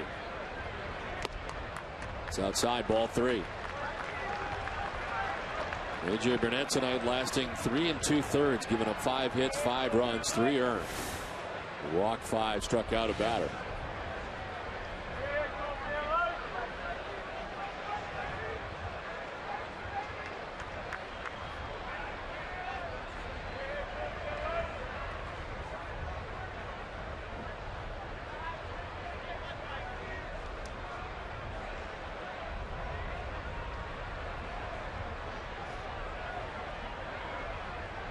Anytime he wants to throw, he can. Hello. Something about a guy getting on second base that makes everybody slow down.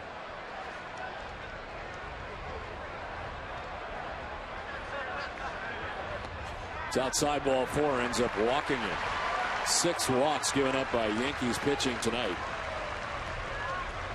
Well, tonight after our Red Sox coverage, stay with us for Sports Desk, presented by FW Web. Find FW Web's 27 bat centers at frankweb.com. The Boston Globe's Mike Reese brings you the latest news from Foxborough as the Patriots continue their offseason training activities. Plus, Detroit has a chance to capture the Stanley Cup tonight in Game 6 of the series. And you'll also meet the newest members of the Red Sox organization, the draft class of 2009. It's all coming up tonight after our Red Sox coverage, only on NESN. Mike Lowell batting with runners at first and second and 1 out. Lowell walked twice, both times against A.J. Burnett. Euclid at second, Bay at first.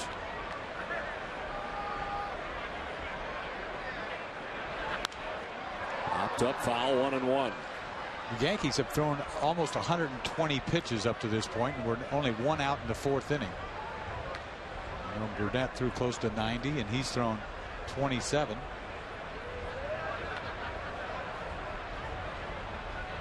Everybody's trying to paint.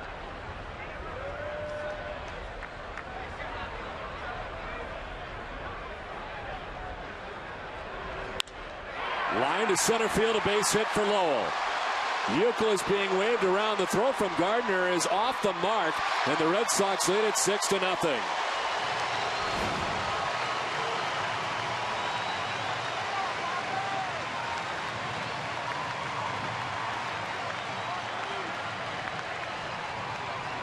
Mike Lowell gets a fastball, 2-1 fastball right down the middle.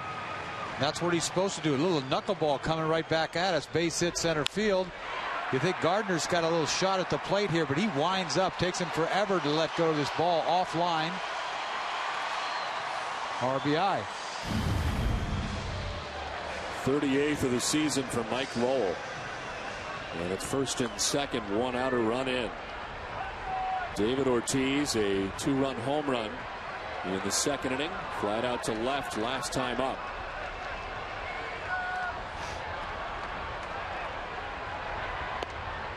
Ball 1.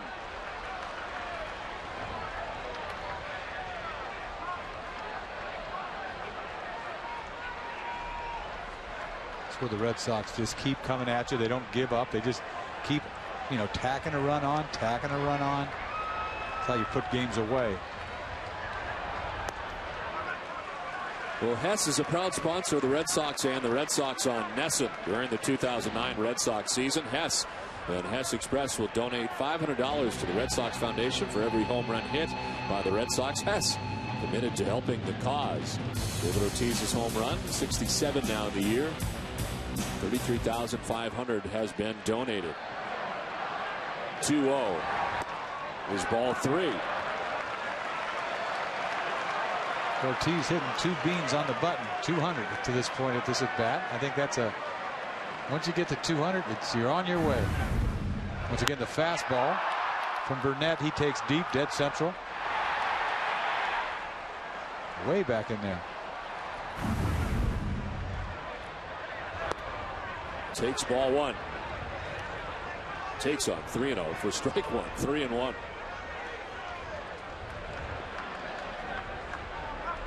We've got a long ways to go. Welcome to Red Sox Yankees. Yeah.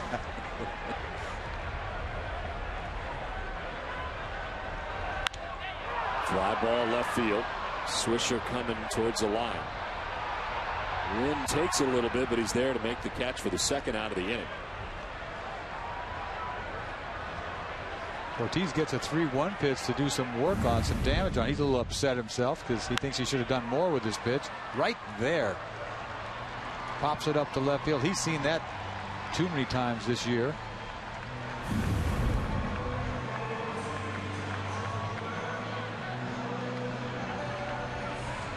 Never going to be satisfied just because you went deep one time.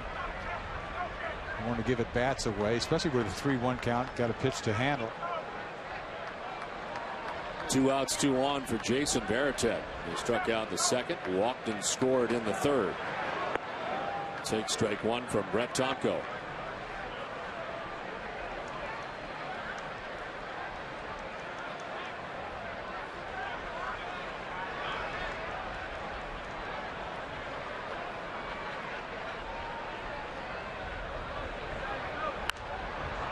Popped up. Short left. Jeter going out. A-Rod going out. And it's A-Rod who makes the catch to end the inning. Red Sox add another run. It's 6-0 Boston at the end of 4.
Have trusted the FWN company for plumbing, heating, and cooling products. Now homeowners can visit one of their 27 Frank Webb Bath Center showrooms. Product knowledge and friendly guidance make both sides of Webb a home run. 5th inning back at Fenway Park, a 6-0 Red Sox lead as they add another run. And get well wishes for Jerry Remy. A 17-minute wait for Josh Beckett, but another run. He's given up just 1 hit through 4 innings. Pitching line brought to you by Verizon. Nick Swisher Leads it off in the 5th and takes strike 1. Swisher, Cabrera, and Gardner. Swisher fly to left in the 2nd inning.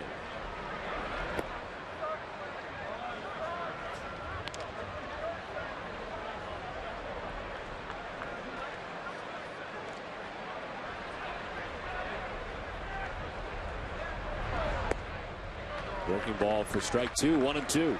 Seen a lot of breaking balls from Beckett tonight.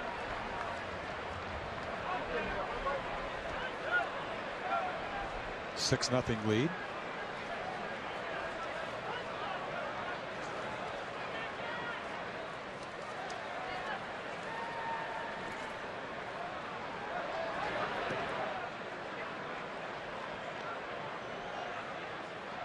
Beckett last time out at Detroit, a 7 2/3 inning effort. He gave up just 2 hits in that outing. So here he is in the 5th inning, giving up only 1 hit tonight.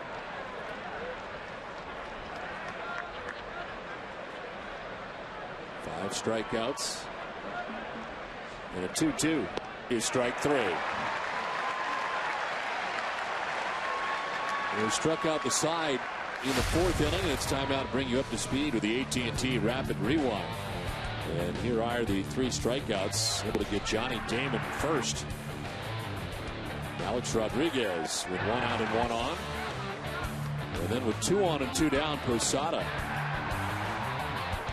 strikes out the side. Now has 6 Ks.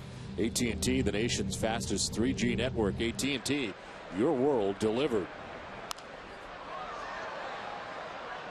I'd like to say that Beckett's been out here mixing it up, but for the most part, the last couple innings, he's thrown over 50% breaking balls.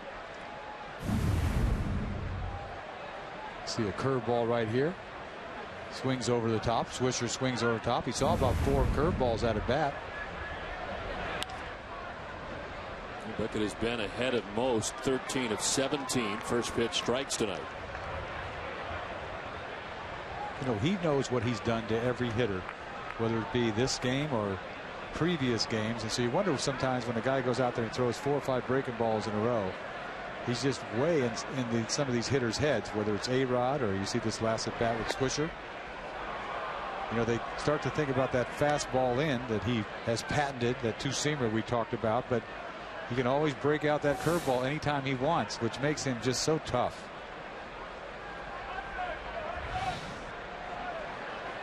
Pitch 80 of the night. And did he go? No. C.B. Bucknor, third base umpire. Another curveball in the dirt. I don't think these hitters know what is coming next. The way he's been. See a curveball here. He would not go. Almost. Almost had himself another punch out on a curveball.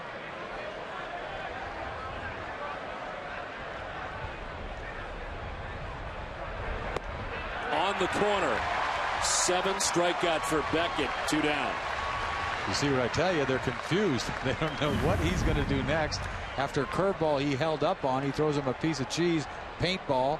May be outside, but him and the umpire get along real well. We know that. He had a little talk with him in the 2nd inning, and it goes a long ways, doesn't it? Yes, so that's the secret. I should have done that a long time ago. You blew it. I'm learning things more and more as I watch games up here. You could have gotten to the Hall of Fame like 5 years earlier. Could have wrapped up your career, made it much shorter. That's the key, isn't it? You got to make sure that you guys are pals. Well, Brett Gardner bats with 2 outs, base is empty. Flight out to left, his first time up. Just once, like you could have invited like an umpire to lunch or something, you know. I just took everything so personal. I thought they didn't like me and they're not giving me anything. I was like a big baby when I first broke in. I don't know. I grew up after a while. It took me a while to grow up. I'm still growing up, but I mean, when I first started playing this game, it took me about 4 or 5 years to figure it out. You got to calm down. Don't be yelling at umpires. Yeah, that can't bode well. It doesn't work. Umpires, it doesn't work. When you're a rookie, they don't give you anything. They make you work for every out. I mean, I threw balls right down the middle. They'd call balls. They're just checking my personality of what they were doing. They're seeing testing. Yeah, testing me. They tested me all right, and I was barking away. then you carry that reputation to your following years. Well, it worked out all right in the end for you. Yeah, it worked out all right. You still don't like any of them. I like some of them. A couple guys. I can't tell you who they are. Name one. One guy came to mind. I said, no, not him. I'll tell you tomorrow. Right. I need to do homework on it. Check it out. There was a couple. We can make it the Affleck trivia question tomorrow night. Which umpire was it that Dennis Eckersley remotely liked? This one is grounded up the middle, Green to his left. The throw and the stretch for Youkilis. Nicely done. Ends the top of the fifth. It's 6-0 Red Sox.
Back at Fenway Park, 6-0. Red Sox on top as they go to bat.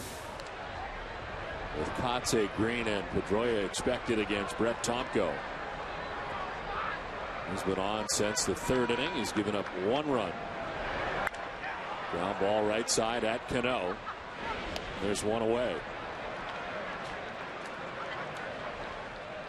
Well, tonight's trivia question is brought to you by Aflac. We've got you under our wing. Who are the only 2 players to make postseason appearances for the A's, Red Sox, and Yankees? We'll have the answer for you a little bit later.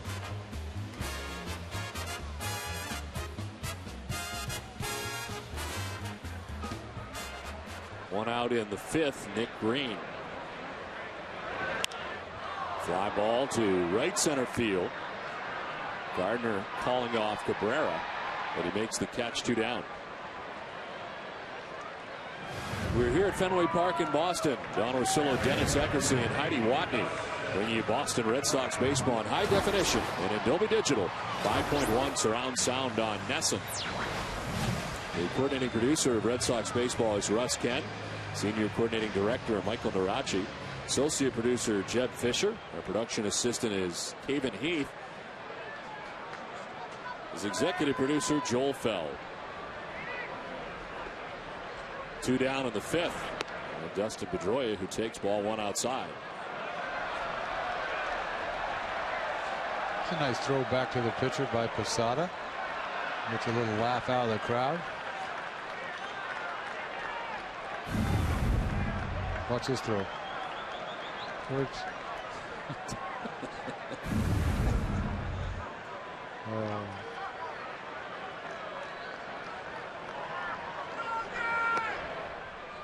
Strike, and it's 1-1.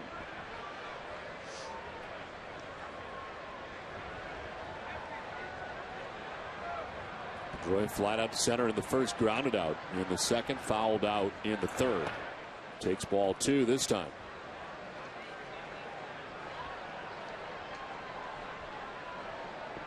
Red Sox getting 4 in the second, a run in the third, and a run in the fourth.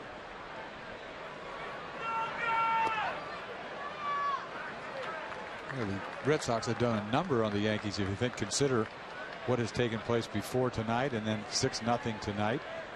It's not easy to go 5-0 against the Yankees, and then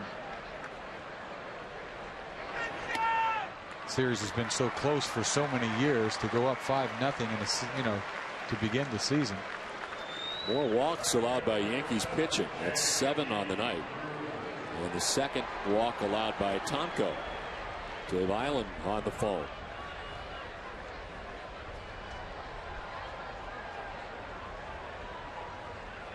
So 2 down and Pedroia at first base. J.D. Drew the batter.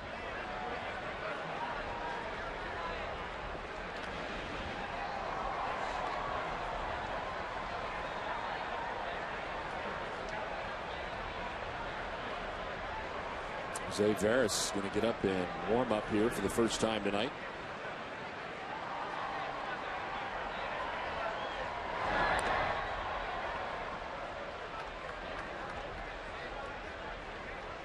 This series between the Boston Red Sox and New York Yankees is brought to you by Verizon Fios. 100 HD channels and the fastest internet. This is Fios. This is big.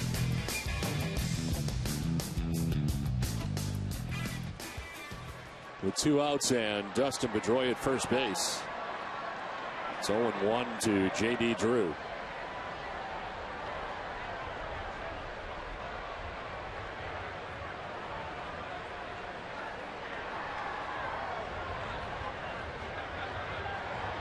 Drew with a 2-run double back in the second inning.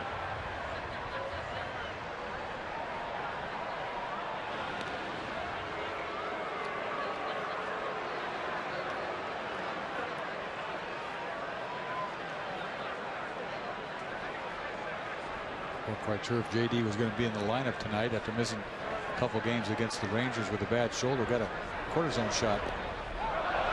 Away from Posada, and Pedroia will take second base.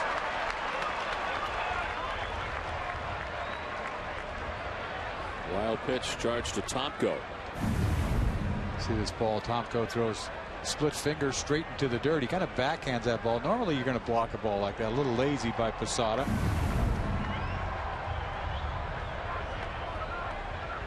One-run game, you're not going to go after a ball like that, I wouldn't think.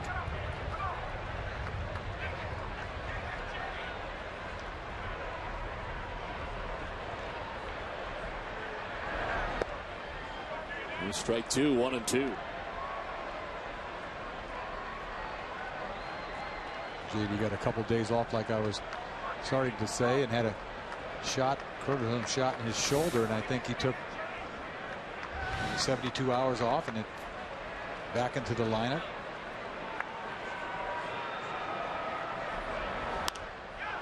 It's a fly ball down the left field line. Nick Swisher towards the corner, and he'll make the catch back by the 3:10 marker to end the inning.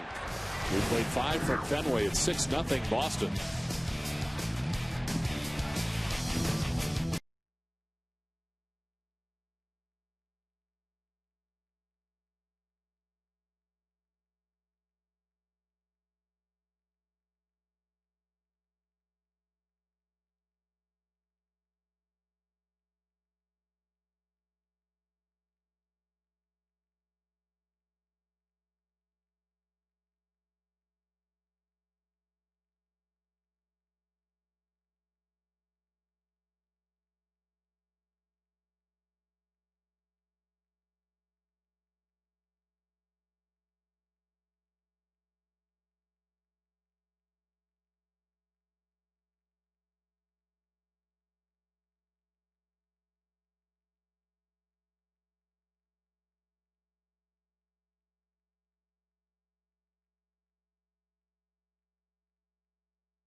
question: who are the only two players to make postseason appearances for the A's, Red Sox, and Yankees? And the answer: Jose Canseco and Johnny Damon.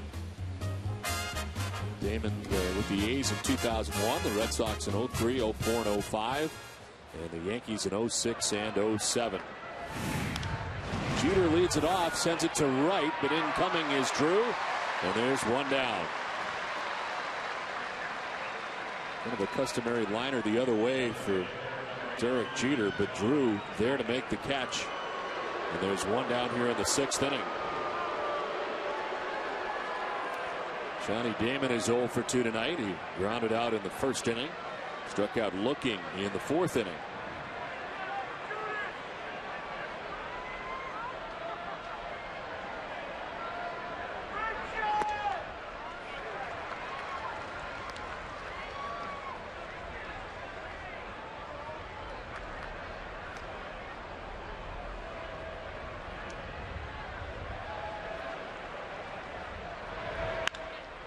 To first, and Youkilis in a nice play went down to his knees to get it, and there's 2 down. The only hit of the night given up by Josh Beckett was Robinson Cano base hit, and the diving play, a great play by Pedroia, but got up and lost the handle. But that's it. Great play by Pedroia to get to this ball. And if he would have got a handle on this ball, he would have thrown him out. But that's the only hit up to this point. You see a bullet that Johnny Damon just hit. Nice play by Youkilis. That ball by Johnny Damon was hit harder than the ball that Cano hit to Pedroia. But it's not about how hard you hit it. It's where you hit it. I'm trying to think of a stretch last year where Beckett was as good as he has been in his last couple of outings, and I'm not sure I can think of one. No, this game is, to me, is a little different, even though they've only got one hit up to this point. I'm amazed at how he's pitched this ball game with so many breaking balls. We see a changeup again right there that Teixeira swings through. But I mean, he's using 92 pitches. I bet half of them are off-speed pitches, curveballs, changeups. And for the most part, you'd see more, 80%, 75, 80% fastball. There's another one. Gets Teixeira to strike out. It's 8 Ks for Beckett in the 1-2-3 6th. He's got it going on. 6-0 Red Sox.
Dunkin' Donuts musical montage. The band is Sparks, the Rescue from Maine. And Dunkin' Donuts is in its 10th year of hosting local youth groups and charitable organizations in the Dunkin' Dugout. Special seating section here at Fenway Park. Thousands of children have had the chance to catch a Red Sox home game thanks to Dunkin' Donuts. The new pitcher for New York is Jose Veras. After Brett Tomko gave him 2 1/3 innings and allowed a run, it is the 24th appearance for Veras, who's hitting at .232 against him.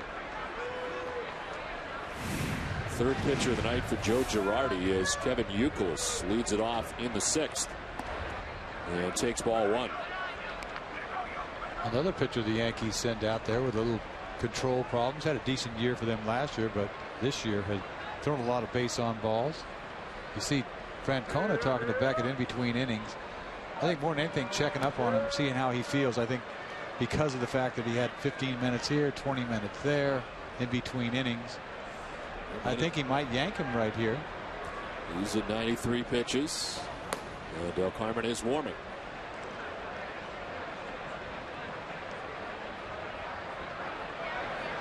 I really do think it took its toll on Beckett. And you see him coming after 6 innings. You don't think he'd take him out. It's one hitter. Dominant, to say the least, up to this point. But I guess there's no sense stretching him any farther. They're in a good position, up 6-0 with the kind of bullpen the Red Sox have. This is the kind of game where, 15-20 minutes in between innings early on, nasty weather, you got to protect your ace.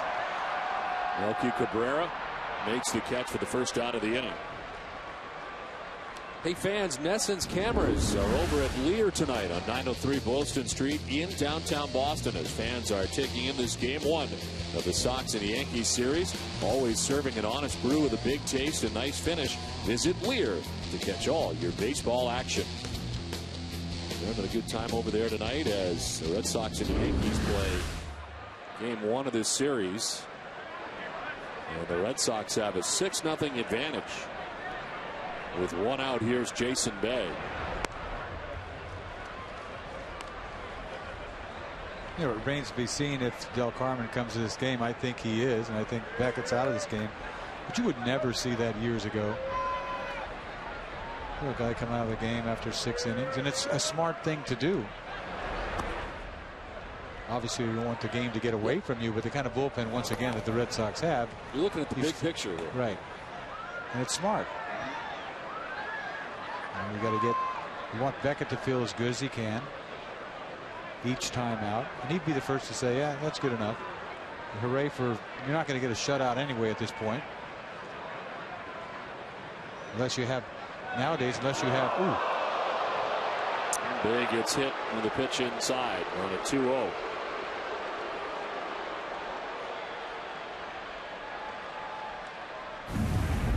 Fastball that gets away from him, hits right in the back, almost like the pitch that Java Chamberlain hit him with in New York, which is not forgotten. At least by me, it's not. The Red Sox batter has been hit by a pitch in each of these 6 games of this season series against New York. They owe him one. He doesn't. He's got that bat in his hand. They wish he would hit for them, hit for himself next time he pitches for the Yankees against the Red Sox. There's been a total of 11 batters hit in this year's series, including now 9 Red Sox and 2 Yankees. That's not even. No, that's way off. That's way off. Got a lot of guys to catch up.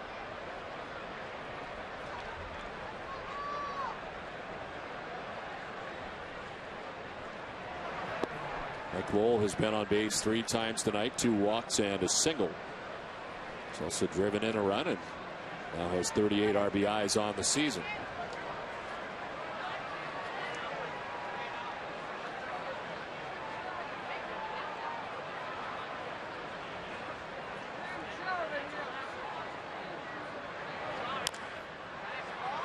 Drop down third baseline. A-Rod's got it. A good throw in time to get Lowell for the second out of the inning as Bay takes second base.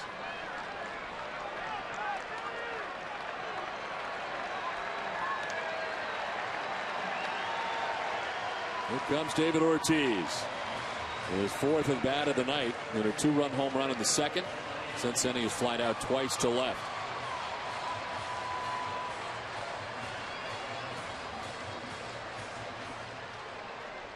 Last at bat, David hit a 3-1 pitch, popped it up to left field. Was disturbed, to say the least, after popping up last time.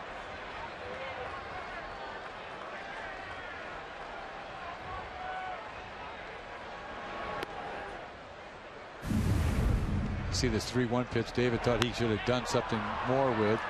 You see the frustration there. There's a lot there that's been going on for a long, long time. And it comes to the surface occasionally.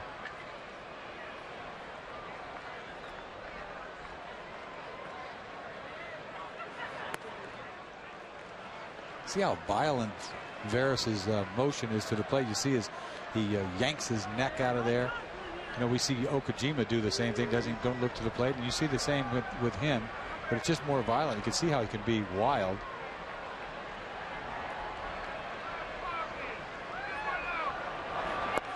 I mean, he just lets it fly, doesn't he? It's hard to have control. I mean, you got to keep your head still. I mean, that's why I used to know how to paint, because I didn't move my head. You see Okajima moving his. He's getting his neck ready if he comes in. Because when they let it go, man, they just yank everything.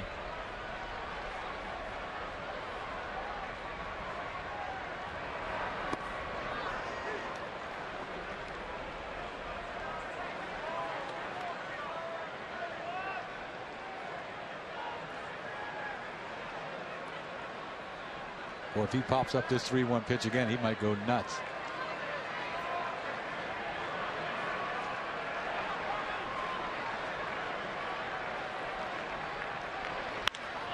Lines to second base on a hop. Cano picks and throws and ends the inning. Red Sox leave Bay at second base. We played 6. Boston on top 6-0.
Presents the Boston Globe's Red Sox Game Day Live with TC, Jim, Heidi, Eck, and me. You'll get a look at the Yankees clubhouse chemistry through all the turmoil this season, and the New York Times' Tyler Kepner fills you in on Chen-Ming Wong's rough 2009 so far. Plus a full recap of all the new Red Sox draft picks. It's all coming up tomorrow night at 6, live from Yawkey Way. Well, Josh Beckett is done after 6 innings, just giving up 1 hit, no runs, walked 2, struck out 8, and threw 93 pitches as he departs with a 6-0 lead. Manny Del Carmen comes in and makes an appearance in his 24th game of the year, a 1.13 earned run average, a .225 opponent batting average. And it's Alex Rodriguez that he has to first face, then Robinson Cano and Jorge Posada here in the 7th inning.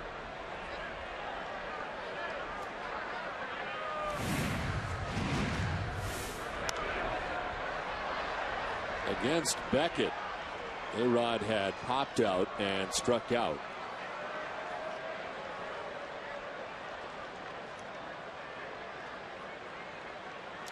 Once again, Beckett taking him out after 6 innings is a good idea. It really is. You talk about 93 pitches. The fact that he had to wait in between those innings. It will go a long ways up until, to work towards his next start. It's not important for him to go 7, 8. He's not going to go 9. So. Would you agree that we're seeing more of the Josh Beckett that we saw in 07 rather than the Josh Beckett we saw last year at times? Well, I don't know. I think early in the year he just was making a bad here and there, overthrowing. I think his confidence has gotten better and better each appearance, each start, and he's been absolutely dominant over the last 3 or 4 starts, throwing everything, not just fastball, curveball, but 2-seamers, changeups. I mean, his command is always there. The punch outs are starting to come recently. I mean, you got to feel good about this rotation, how it's starting to work out, especially your ace, which has always been Beckett. You saw his earning average go up to 7. Remember, everybody's sort of looking at the ERA of the starters. Well, now his ERA is down to 3.77, and it's on its way down every start. So he's got to feel good about himself. I know everybody else does about him. I mean, he works so hard, and it's paying off. Del Carmen has fallen behind A-Rod, 3-1.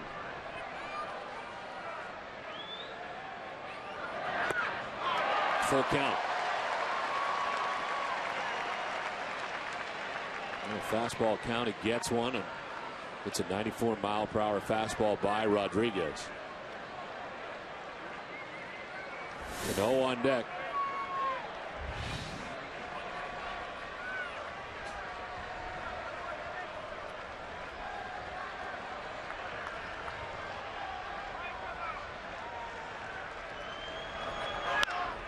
To third, Mike Lowell. 1 down in the 7th inning. What does 79 cents get you these days? If you go to Cumberland Farms Chill Zone, it gets you a whole lot of refreshment. All summer long, mix up any drink you can think of, frozen or fountain, for just 79 cents any size. That's the Chill Zone at Cumberland Farms. 1 out here in the 7th inning. And Robinson Cano was grounded out to second base and singled to right, 1 for 2.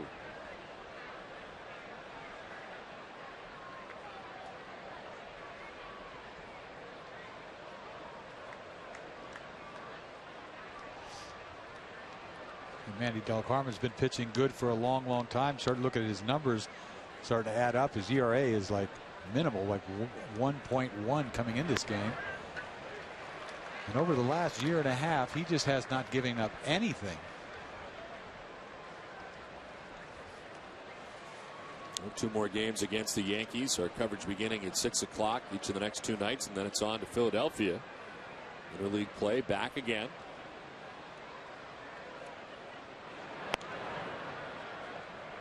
want to send along best wishes to Mrs. Patty Keenan of Sebago, Maine, a great Red Sox fan who watches every game.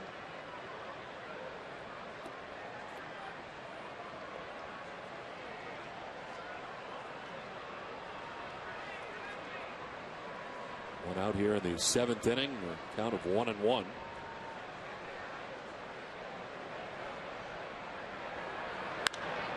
To center field, and Kotze headed back. Kotze makes the catch. Got twisted up, backpedaled, but in the end brings it in.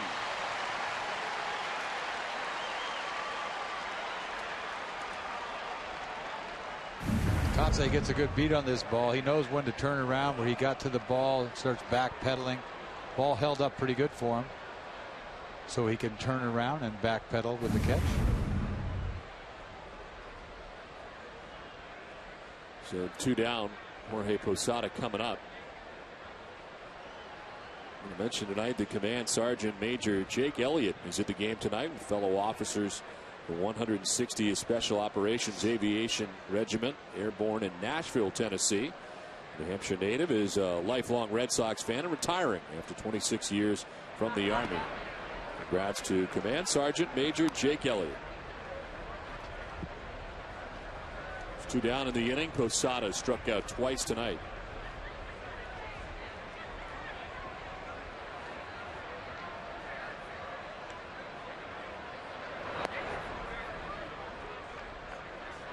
You start to look at the numbers from the guys in the bullpen and how Francona has been able to orchestrate this bullpen. 5 guys with over 20 appearances. It's like your turn, your turn, your turn, and it's just one after another. It's been absolutely superb up to this point. Nobody's overworked. Nobody gets upset. Do I have to go in first? I mean, how come I'm not setting up? You know, who's going to pitch the 6th? Who pitches the 7th? Doesn't matter. Take your choice. It's quality all the way through. Great luxury for Terry Francona. Doesn't matter who he picks out of that pen. There's ball 4. 4-pitch walk to Posada with 2 outs here in the 7th. Well, Jordan's Furniture is the furniture and mattress store of the Boston Red Sox. Visit Jordans.com for New England's largest selection of brand name furniture and mattresses, all with Jordan's guaranteed underprice.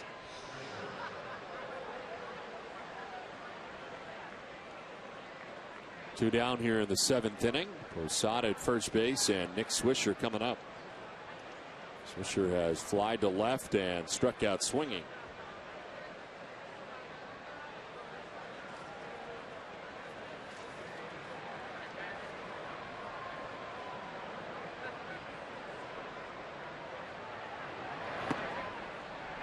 Talking about the earned run average for Manny Del Carmen, it ranks 3rd among American League relievers in ERA. He's given up 4 earned runs in the last 41 games. 46 2/3 innings pitched going back to August of last year, with a 0.77 ERA during that time. A little change up right here.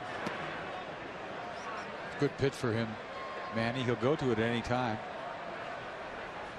Well, the bullpen as a group with a 2.76 ERA, the best in the majors. Only 1 run allowed in the last 5 games. In the last 25 games, a 1.84 earned run average.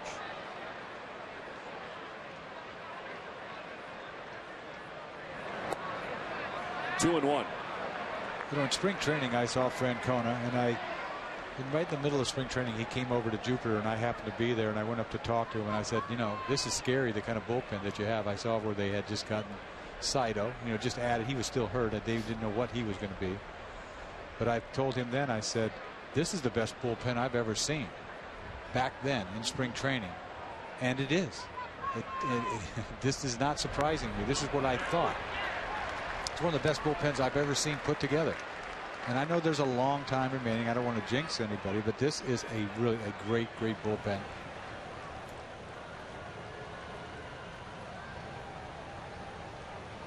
And he's the guy at the end. And he's been great for the last, 4 years now. This is his 4th year doing it.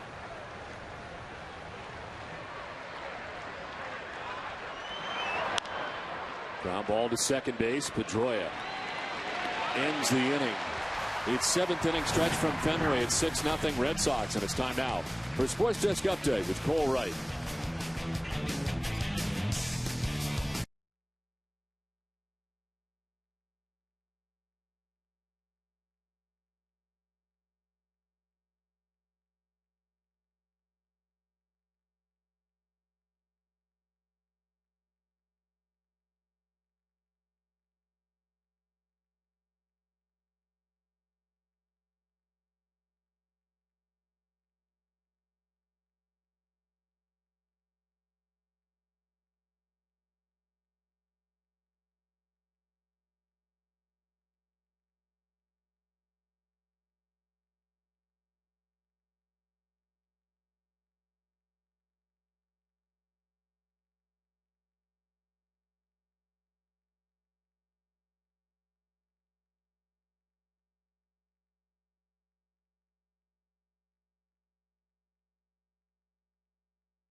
Following the game tonight for WB Mason's Extra Innings with TC, Jim, and Heidi.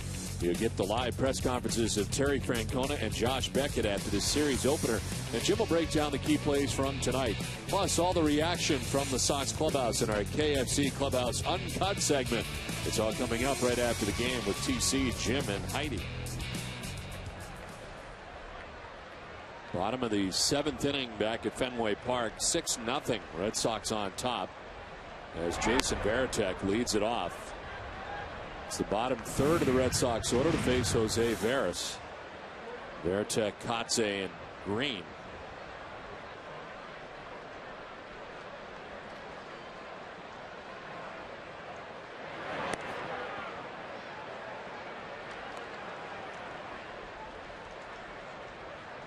Varitek struck out, walked, and popped out. 0 for 2 with a walk tonight.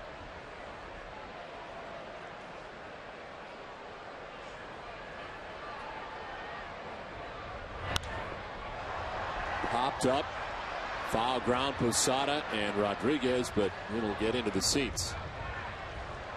I told you earlier about the Red Sox first-round draft pick and his little deeper look at 18-year-old Raymond Fuentes. His uncle is Carlos Beltran. And from Puerto Rico, a center fielder. Red Sox selecting him 28th overall. Red Sox showing patience, signing an 18-year-old. See, 160 pounds. He'll be 200 pounds by the time he's 21, probably.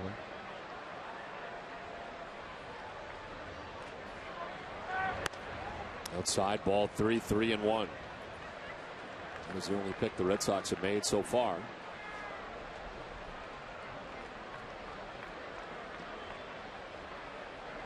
Red Sox have done an amazing job over the years, and homegrown players making their way quickly to Fenway Park.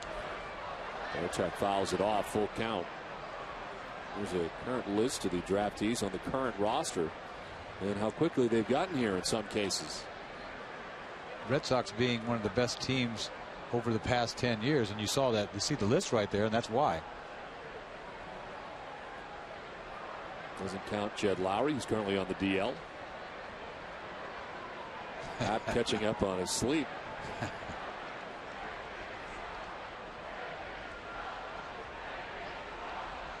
Takes all kinds.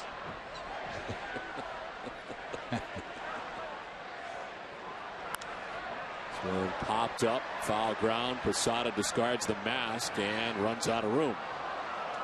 I was just the opposite of Papelbon. He's over there, Napa doing over there. I'd start yawning, because the game, everybody thought I was so cool. Why? What are you tired or what? I was yawning because I wasn't breathing right.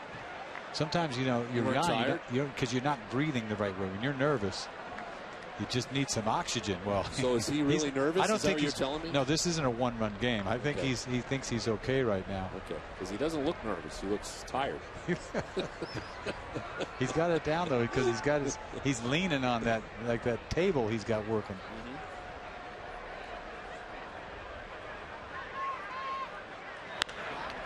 Right side at Cano.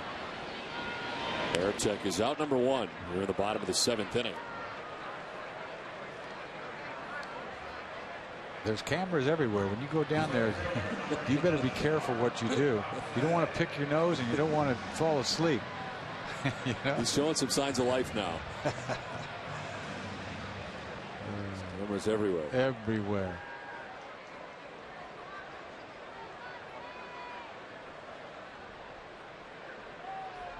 One out in the 7th. Arcatze has been aboard twice tonight, a walk and a single. He's also grounded out.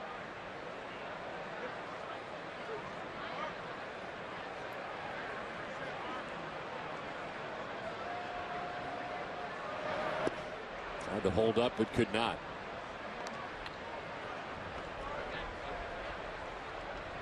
And tonight, the Yankees starter lasting just 2 2/3. A.J. Burnett giving up 5 of the 6 runs. Brett Tomko went 2 1/3, gave up 1 run. And Jose Veras has been on since the beginning of the 6th inning. He's 1-1, misses outside.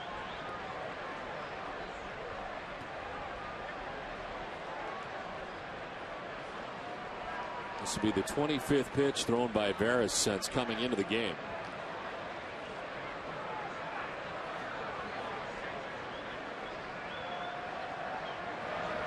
Kotze hits it on the ground to first. Mark Teixeira himself for out number 2.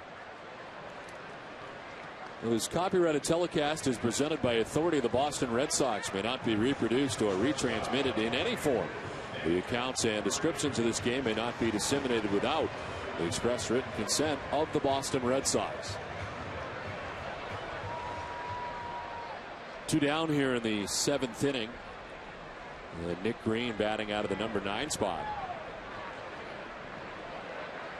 1 for 3 tonight with an RBI. Hit a double in the 3rd inning.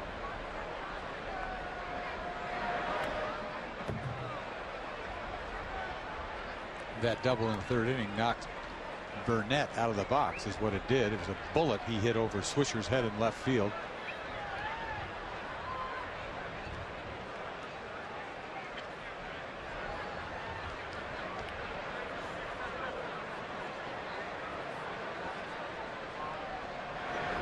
Oh. High fly ball to left. Will it stay fair? It's deep, it's fair, and it's gone. Nick Green's 2nd home run of the year. Red Sox lead it 7-0. You got to be careful throwing Nick Green a fastball. He knows what to do with a fastball.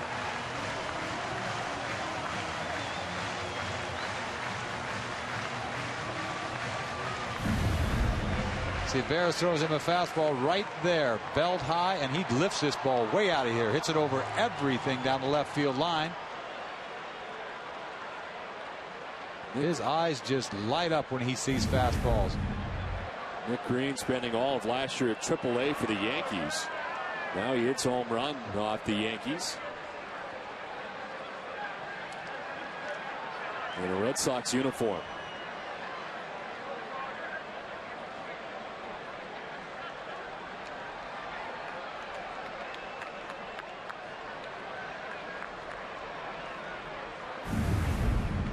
See Veras' last pitch. He throws a split finger in the dirt again. Once again, Posada tries to backhand it. He's having a little tough night.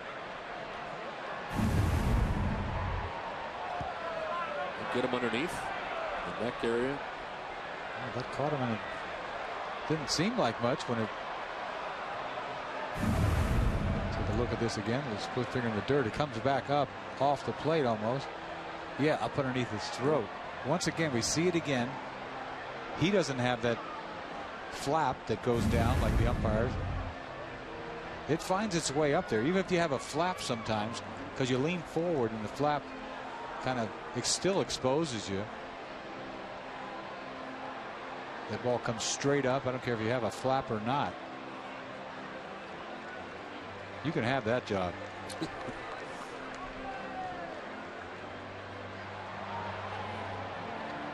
7-0, and you're going to try to block balls. There's nobody on. Ball comes up, hits you in the throat. Yuck.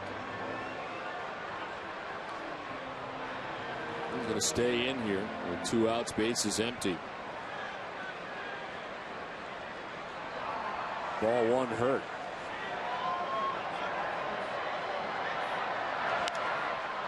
Pop up around the mound. Veras is going to catch it. You don't see that every day, but he really had the best opportunity. A home run for Green. 7-0 Red Sox at the end of 7.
Nick Green's home run has the Red Sox on top 7-0 now, as Melky Cabrera sends one foul off to the left.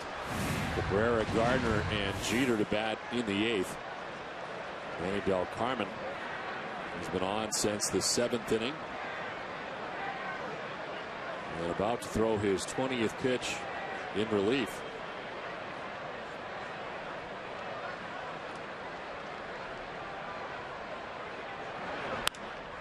On the ground, and Nick Green at short. 1 out in the 8th.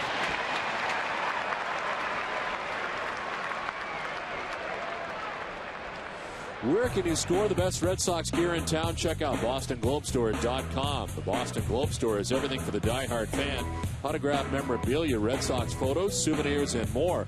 Shop online, shop anytime. Shop BostonGlobeStore.com. Ramon Ramirez up in the Red Sox pen. And David Robertson up for the Yankees.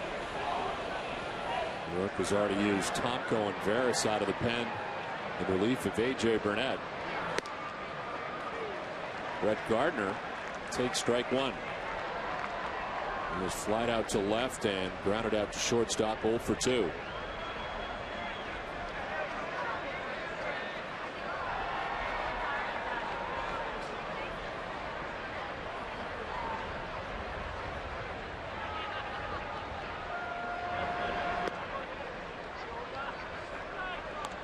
The Red Sox starting rotation has been so good lately. They've allowed 3 runs or less in 7 of the last 9 games. And Josh Beckett tonight gives up none in 6 innings, gives up just 1 hit. Line to short off the glove of Green and into center field. I think he got a piece of that on the way by. I think this line drive kind of fooled him. It sliced. You see him go to his left for this ball. It looks like he's got a beat on it. The ball sort of sliced on him. He had to put his glove up like he was going to get it, and the ball sliced on him over the top of his glove. I don't think he ever touched it. Just fooled him. His head was kind of bouncing a little bit, stuck his glove out and went inside his glove over the top of it.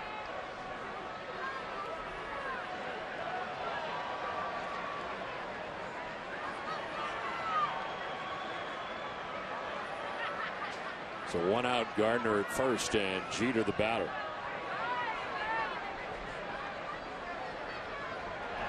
Pitching Jeter inside all night long. We see a lot of people pitch him inside. Has a way of fighting that ball off inside, shoot the ball the other way. I don't know how he got out of the way of this pitch.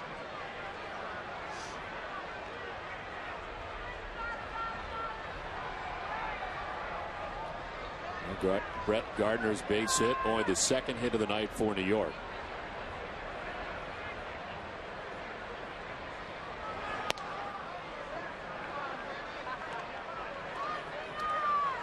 Another hit, a Robinson Cano single.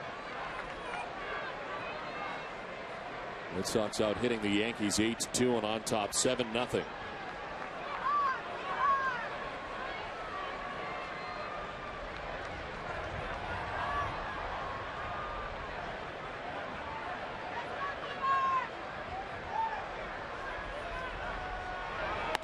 Inside again, and it's 3-0.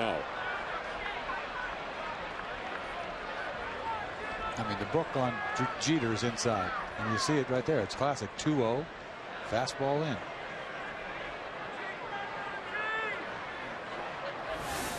Johnny Damon waiting on deck.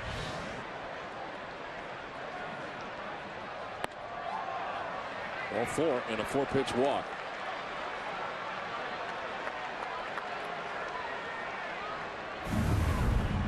D'Angelo's catch of the day. 2 grabs by the same guy. That's a cheater. There's 1. He's cheating. Like it. And here's 2. This time he gets it with the bare hand. Now that's legal. There was the D'Angelo's Lobster Nation catch of the day. That thinks it's the 2nd one. Find your best catch of the day at D'Angelo. Their famous lobster line is back and loaded with 100% real lobster. Try the lobster roll, the baked stuffed lobster, or the lobster sandwich. Come on. You deserve D'Angelo. That's the night for Del Carmen at 7-0.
In the second for the Red Sox, they score 4 times. First, the 2-run home run by David Ortiz. His 3rd home run of the year and 2nd of his homestand. J.D. Drew with 2 outs in the inning will drive in a pair with this double. And the Red Sox score 4 times. They'd had a run in the 3rd, a run in the 4th, and a run in the 7th. And the pitching outstanding tonight from Josh Beckett, who goes the first 6 innings, gives up only 1 hit, no runs, walks a batter, and strikes out 8. As the Red Sox enjoyed the 7-0 advantage as the Yankees bat in the 8th. Manny Del Carmen had just walked Derek Jeter. Ramon Ramirez comes into the game, makes an appearance in his 27th of the year, a 1.30 earned run average. And the opponent hitting at just 152 against Ramirez. First and second, 1 down. Johnny Damon, the batter. He's 0 for 3.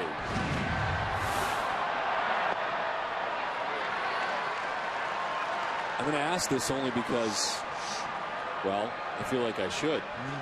Do you feel as if they were perhaps throwing a Jeter in that situation, with it being the last batter that Del Carmen faced, and it looked like 3 pitches pretty close inside?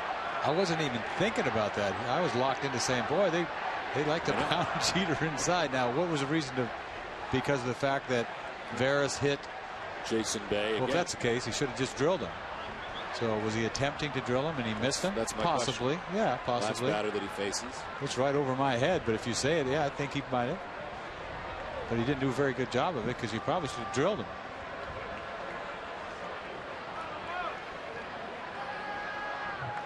Now that I think about it, he missed so far inside, he probably was. Appeared to have pretty good control to that point.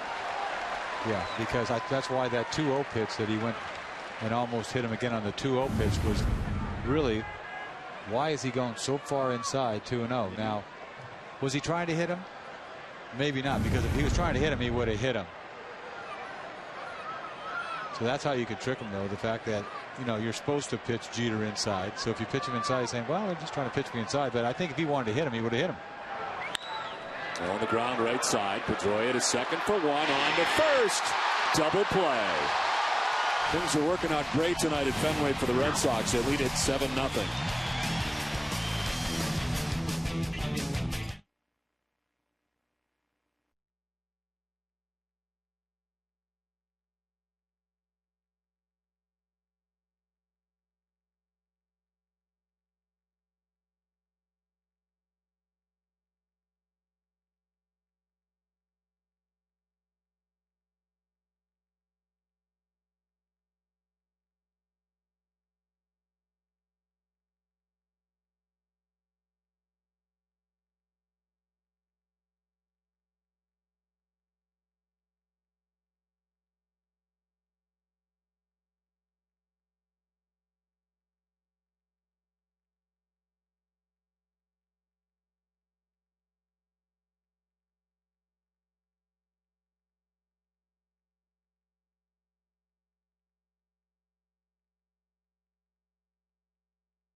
ultimate baseball experience featuring 100 out-of-market games per week, live on your computer. And catch those you missed on demand.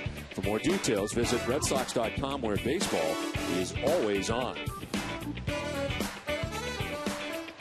Well, the Red Sox 5-0 in the season series, trying to make it 6-0, and they've outscored the Yankees 45-23 in those games. The Yankees will bring on their fourth pitcher of the night. It's David Robertson. His 12th appearance, a 1-0 record, 2.08 earned run average. And the opponent hitting at 167 against him. Another young kid with a great arm, good fastball. What new?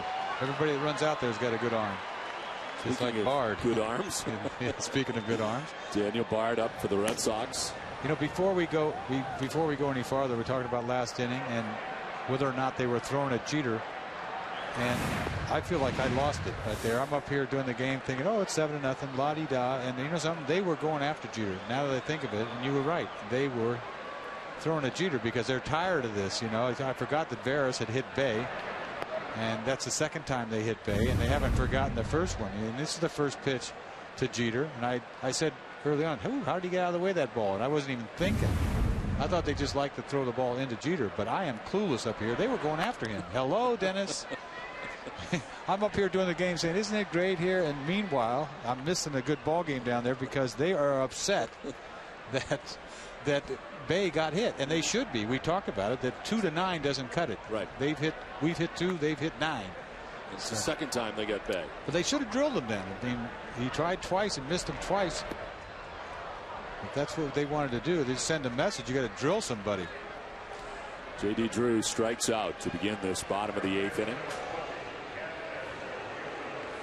Just wanted to make sure that I'd let everybody know I don't know what I'm doing up here. They were throwing at Jeter. And you were right. I can't believe you were right. And you're telling me. It makes me sick. It's like you're telling me. Do you think they're throwing at him? I'm going, hello, I just thought what? I'd bring it up. What'd you say? And then you happen to be right. And I admit it. I'm sorry. Kevin Youkilis. It's embarrassing. I didn't need all that. I just asked. I know. I told you, I'm not going to ask you any questions. Stop asking me questions, right? Didn't we say that? We got the problem of you asking me questions on ahead. I'm not going to ask you. But you're making me look stupid. You're right. And I didn't do that. You didn't mean it on purpose, right? I didn't try. Okay, but you're right and I'm wrong, and I admit it. All right. See, I'm a bigger man. This is good. This is a good start. I like this. I had to get that out of the way. It's bothering me. I know, the whole inning you. It bothered me. You're right. You're watching the game, and I'm over here, whatever. It won't happen again. I'll be on my game. Because when you got, I'm in trouble if you're figuring it out. Let's bear down. Yeah. It's 7-0. Let's figure it out. Fouled off to the right. But they still, if they're going to send a message, drill them. And I guarantee you, if I'm supposed to drill him, I'm going to drill him. You drill my best player, and I'll drill your best player at this moment, because Bay is having a great year. Youkilis strikes out. Robertson striking out the first 2 batters of the inning. Let's check in with Heidi. Well, Don, I've got the 2009 All-Star Game ballot in my hand, and did you know that only 1,200 votes separate the first base leader, Mark Teixeira, with Kevin Youkilis in the first base voting, as you can see on this graphic right here. Meanwhile, Jason Bay leads all outfielders with more than 1 million votes as he looks to make his 3rd All-Star team. Dustin Pedroia still trails the Rangers' Ian Kinsler for second baseman. The captain, Jason Varitek, is 3rd in the balloting for catchers. You can still get your vote in there by picking up a ballot here at Fenway or going online to redsox.com to cast your vote. You can do that until July 2nd. Vote early and often. You can vote up to 25 times. Don? All right, Heidi, thank you very much. As Jason Bay fouls it off to the right. Certainly deserving of all those votes, as Jason Bay having a fantastic season.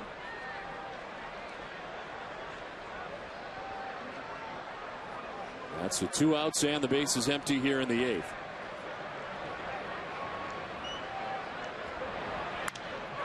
Center field. Gardner going back at the wall. Can't get it.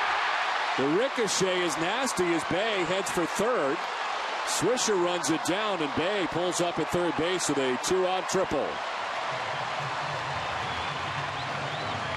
Once again, Bay gets a high fastball. He hit a fly ball earlier, almost the same trajectory in the same part of the ballpark that didn't carry, but this one does. You see a little cut on that ball. Caught the end of his bat. You wondered how far this ball is going to carry. He's a little shy of the wall right here before his jump. It's like he didn't get to the wall. I think he could have caught that ball, but it ricochets. Swisher's late coming over. He's got a long ways to go. I thought possibly inside the park if he was running. But he'll take a triple. Not that it matters. But I think he was a little shy of the wall out there. Gardner, I don't blame him either. Kept drifting and drifting.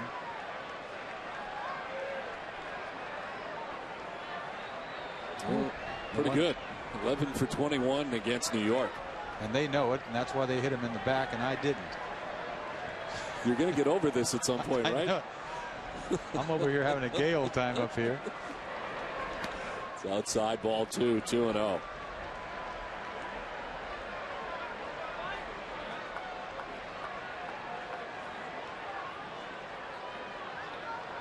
Robertson struck out Drew, struck out Youkilis, surrenders the triple to Bay. Now falling behind 2-0.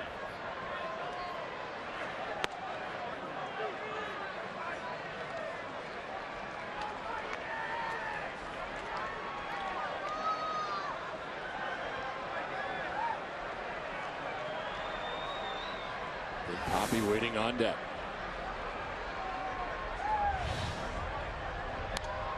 2-2.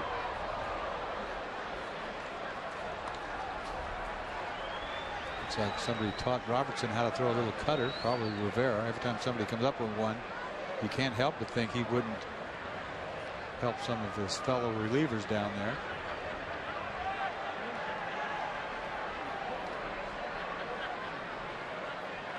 "39 years old. In the dirt as Posada's able to block this. And tomorrow night it'll be Chen-Ming Wong who goes for New York. He's had a tough start to the season, 0-3 with a 14.46. And they had him in the bullpen very briefly, and now back into the rotation. Well, he gave up 20 runs in the first 7 innings. It's going to take a while to get that ERA down, but he did a nice job out of the bullpen a few times, and then they stuck him in there and put Hughes back out to the bullpen. Tim Wakefield goes for Boston. The Yankees having a tough time tonight getting a hit. They got 2 hits, and then tomorrow they got Wakefield to contend with. Although they've had some success in the past off Wakefield, seems to have a tough time with that club in particular over the course of the last couple years. Tim is 10-17 lifetime against New York.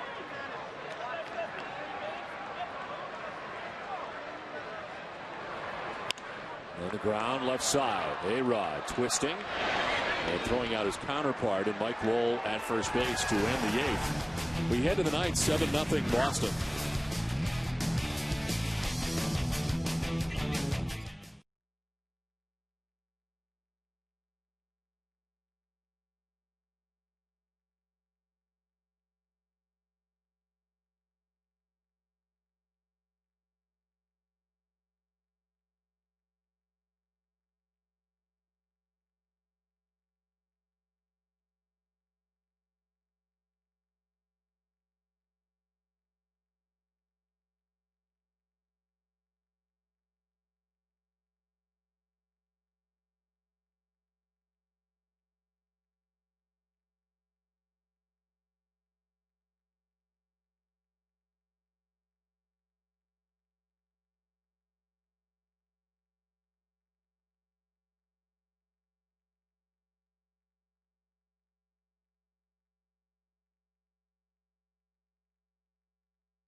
On Nesson is brought to you by your New England Jeep dealers.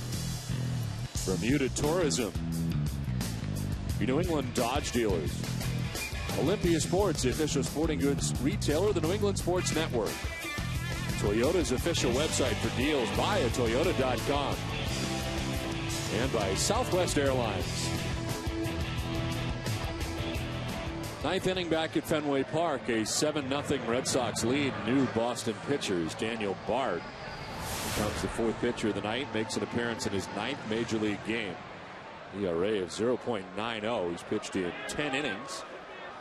He has 9 strikeouts in 10 innings, and the opponent hitting at .216 against Bard. He will face Mark Teixeira, Alex Rodriguez, and Robinson Cano. Josh Beckett back on the bench for the Red Sox after 6 shutout innings, giving up 1 hit tonight. Walked 1, struck out 8. And in line for his 7th win of the year. Fly ball to short left. Bay coming in. Makes the catch for out number 1. Coming up after the game, stay tuned for Granite City Electric's Red Sox final. You'll have a chance to be a part of the show. Visit NESN.com now to submit your questions to the NESN.com inbox.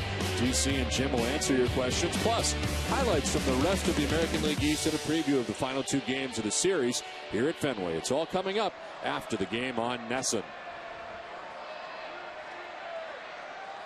So 1 down in the 9th, and Alex Rodriguez, the batter. He was popped out, struck out, grounded out.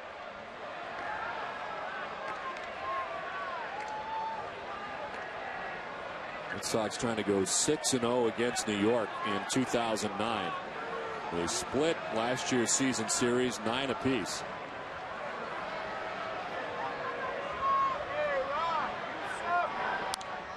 They've got a major head start in this season series. 2-hit shutout. It's hard to do, the Yankees. I don't know if they've been shut out this year or not, but a 2-hit shutout. AJ set the tone of this whole game. Burnett, he just laid an egg out there in the 2nd inning. Didn't pitch well at all for them.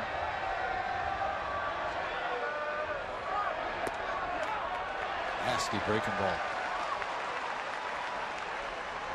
Look at this breaking ball. You're talking about a guy with easy cheese and a breaking ball like this. Woof, look at that. Nasty.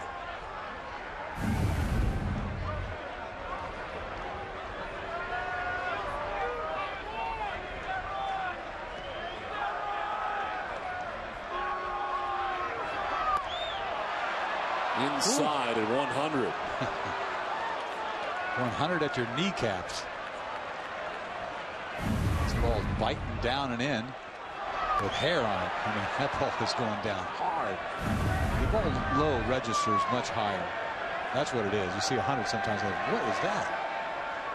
The gun's a little funny. It likes the ball downstairs. Broken back grounder softly to Pedroia, and there's 2 down. And sneaky cheese with hair on it, and he grounds it out to second base. Well, that's a good test for him and a good experience going out there having to face Teixeira, A-Rod. You see Cano coming up. It just rolled off my tongue. You're getting a little carried away with that cheese. Huh? Did you drop a hairball on him? I did. Yeah. 2 outs in the 9th. But this kid does have it. It's nice the way they've gotten this kid's feet wet. You know, this is what, his 9th appearance. They've really had a chance to get him out there when there's not a whole lot on, 7-0. They've never really gotten to a game that's really been close, and it's nice to be able to do that. And he's facing Teixeira, Rodriguez, and now Cano. Which is great. I mean, it's a great experience for him. Things have worked out so well for the bullpen, how they've used guys, this one, that one. Everybody's done such a good job. It's easy to do. But to be able to have a young kid come up here, and then you don't have to put him right in the fire all the time. He can get some experience, and tonight's a good example of that. The heart of the lineup he gets to face. Cano and check swings down 0-2. He's mopping this game up, throwing 98 miles an hour.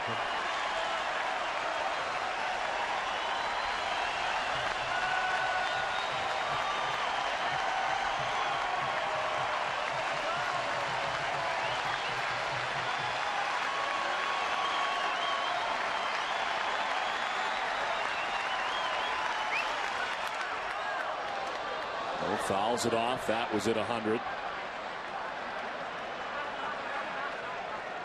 Dropping 100 bombs on us all the time nowadays. Don't you see it? Boom, high cheese. I mean, 100's like we saw it from Zumaya in Detroit. Where else have we seen it? I don't know. We've seen a lot of high 90s, though.